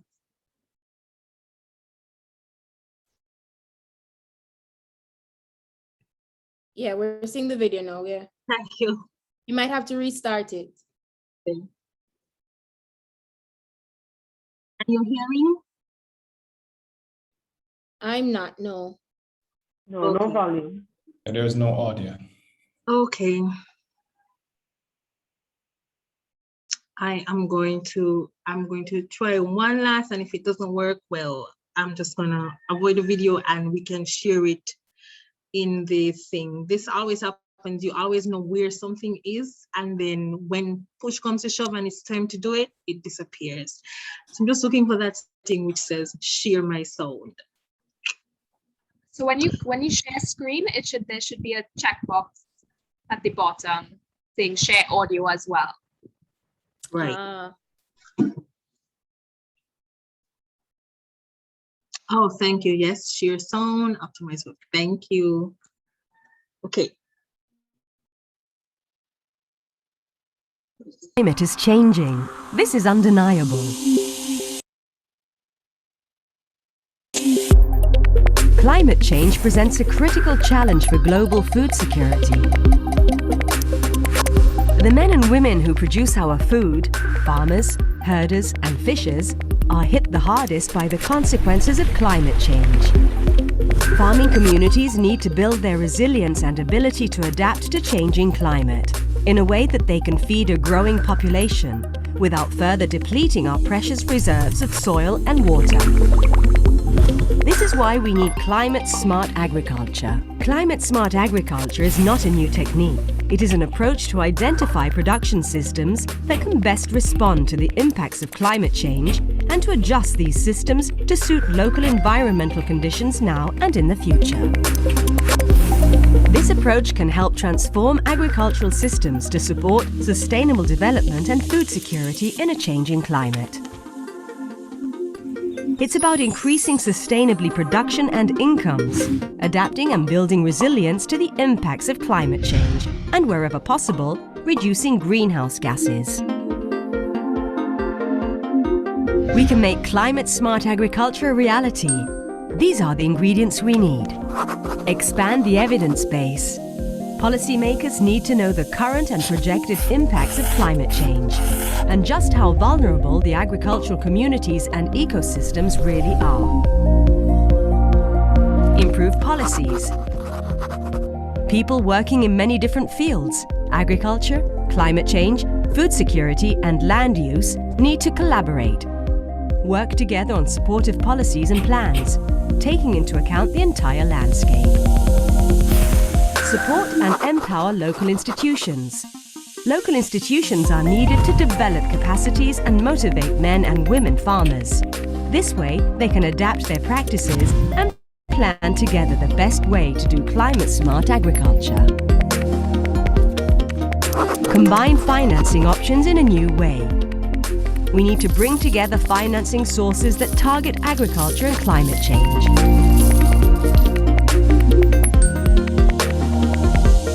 Food security depends on how we treat our planet. Let's make sure our agriculture is productive and sustainable for generations to come.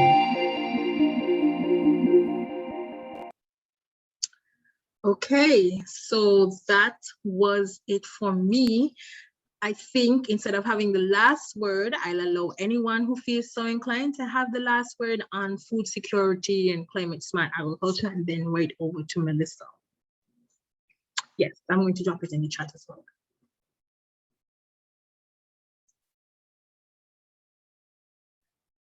We're actually opening the floor for any additional questions also on any of the topics that were discussed this morning. Thank you, Dr. Clark.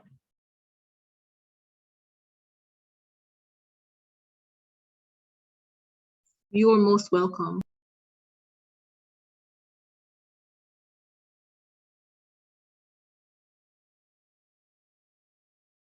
Yes, George, please go ahead.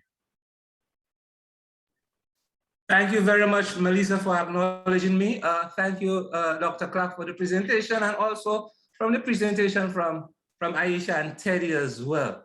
So certainly we are at a stage where even the pedagogical activities which take place in schools now, in terms of food and nutrition classes and what is it, home economics, which we just kind of like discussed here.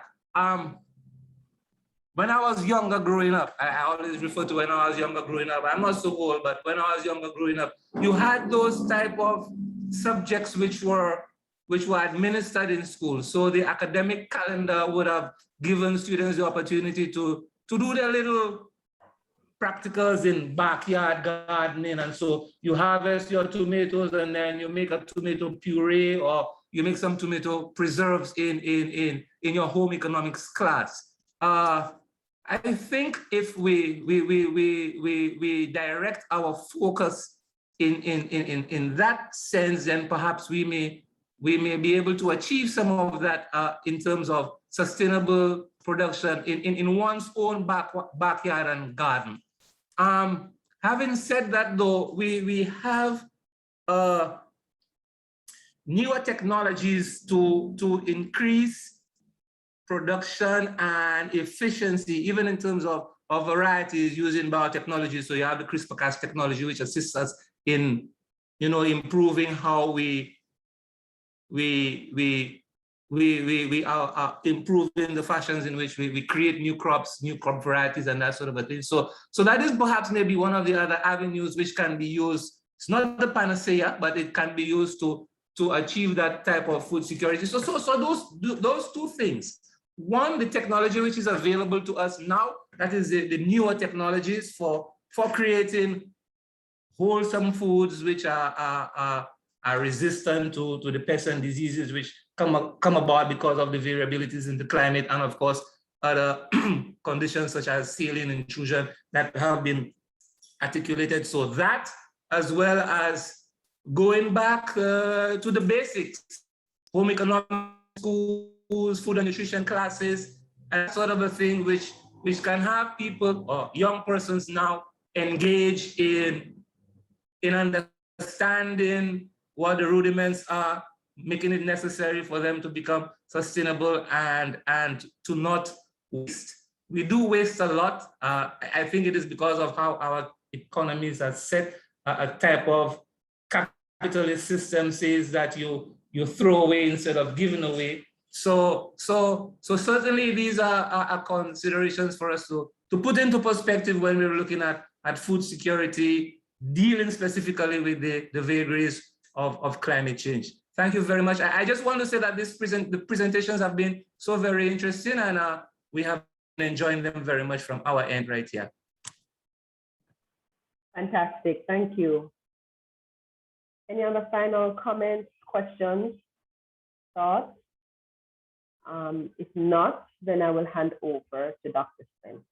Anyone else? If I may, sorry, thank you. Just to respond to what Mr. Emmanuel just said, you know, we do see, Mr. Emmanuel, where there is an emphasis on promoting some of those more rudimentary practices and behaviors, you know, things that once we thought, you know, with technology and development, we're moving away from these basic archaic practices, and we're seeing them re-emerge as best practices, and countries are in fact trying to expand on and upscale some of these in the action plans that they're developing for adaptation to climate change. You mentioned backyard gardening. That's something that people are saying, you know, this is a solution at our fingertips, and this is something that, because of the agroforestry elements, the ways in which, you know, you almost innately just mix different crops that have these spill off and benefits to each other, the provision as well for food security that it guarantees.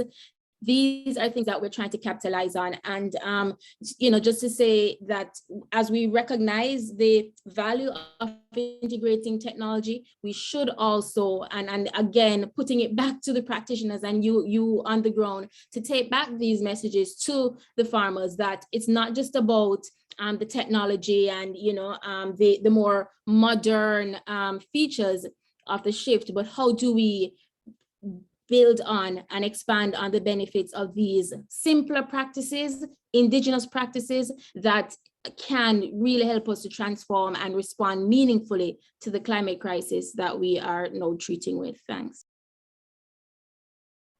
Many thanks, Aisha, for putting that in perspective for us. Anyone else?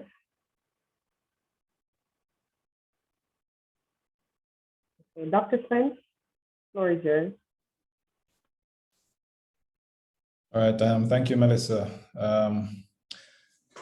As we draw to the close of the first day of events, you know, I'd like to thank Mr. Ansari and Mr. Horton for, you know, welcoming remarks. Also like to thank the presenters tremendously for a set of very good presentations. Teddy, Joel, and Aisha. And of course, to you, the participants, for, you know, for the vibe questions that kept the sessions going. I hope that, you know, you have found it as rewarding as I have, and that some of the lessons learned here would actually be taken back to your respective countries, some of which I hope will be implemented to assist in sort of enhancing agricultural productivity. But coming out of these sessions, you know, one thing is clear, you know, agriculture, of course, is the most climate sensitive of all productive sectors with knock-on effects to other sectors through food security. So even though, for example, we pay a lot of attention, our governments that is, to the tourism sector, of course, you know, the agricultural sector also has implications for tourism. And so I think, you know, some of the key things coming out, climate smart agriculture, climate ready agriculture, indigenous and local knowledge, you know, and the whole gender issue in climate are probably things that we need to mainstream a bit more in order to proof the sector. Certainly, I think that, you know, as we see, Aisha made mention to the recent IPCC report, that's the 6th assessment report, working group 1. And we have seen the other reports coming up in the chain. So there's a 1.5 and of course, the climate change report on land. And if you look at some of the things like the global emissions gap and so on, we see that the predictions going forward are more or less dire, but we're not at a stage where you know, significant turnaround can't be made. So for example, the NDCs, which Aisha mentioned, you know, which essentially is supposed to be reducing emissions from essentially 5 primary sectors, including agriculture, which is probably the second most important sector in terms of GHG emissions. And of course, already mentioned the most impacted sector by climate change. We see that even though the recent assembly of NDCs globally still show that, you know, we're aiming towards about 3 degrees above pre-industrial levels, even though we're aiming for a 1.5.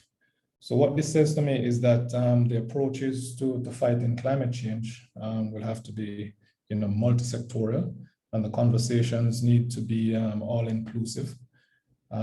So even though this is the ag sector here we're focusing on, but input from stakeholders across other sectors are also necessary.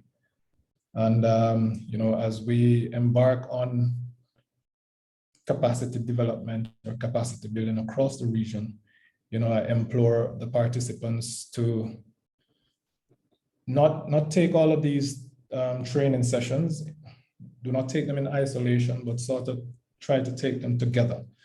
And in that way, you know, I think that in terms of coming up with solutions to the problems, we will be a lot closer to our targets than if we were to take them in isolation.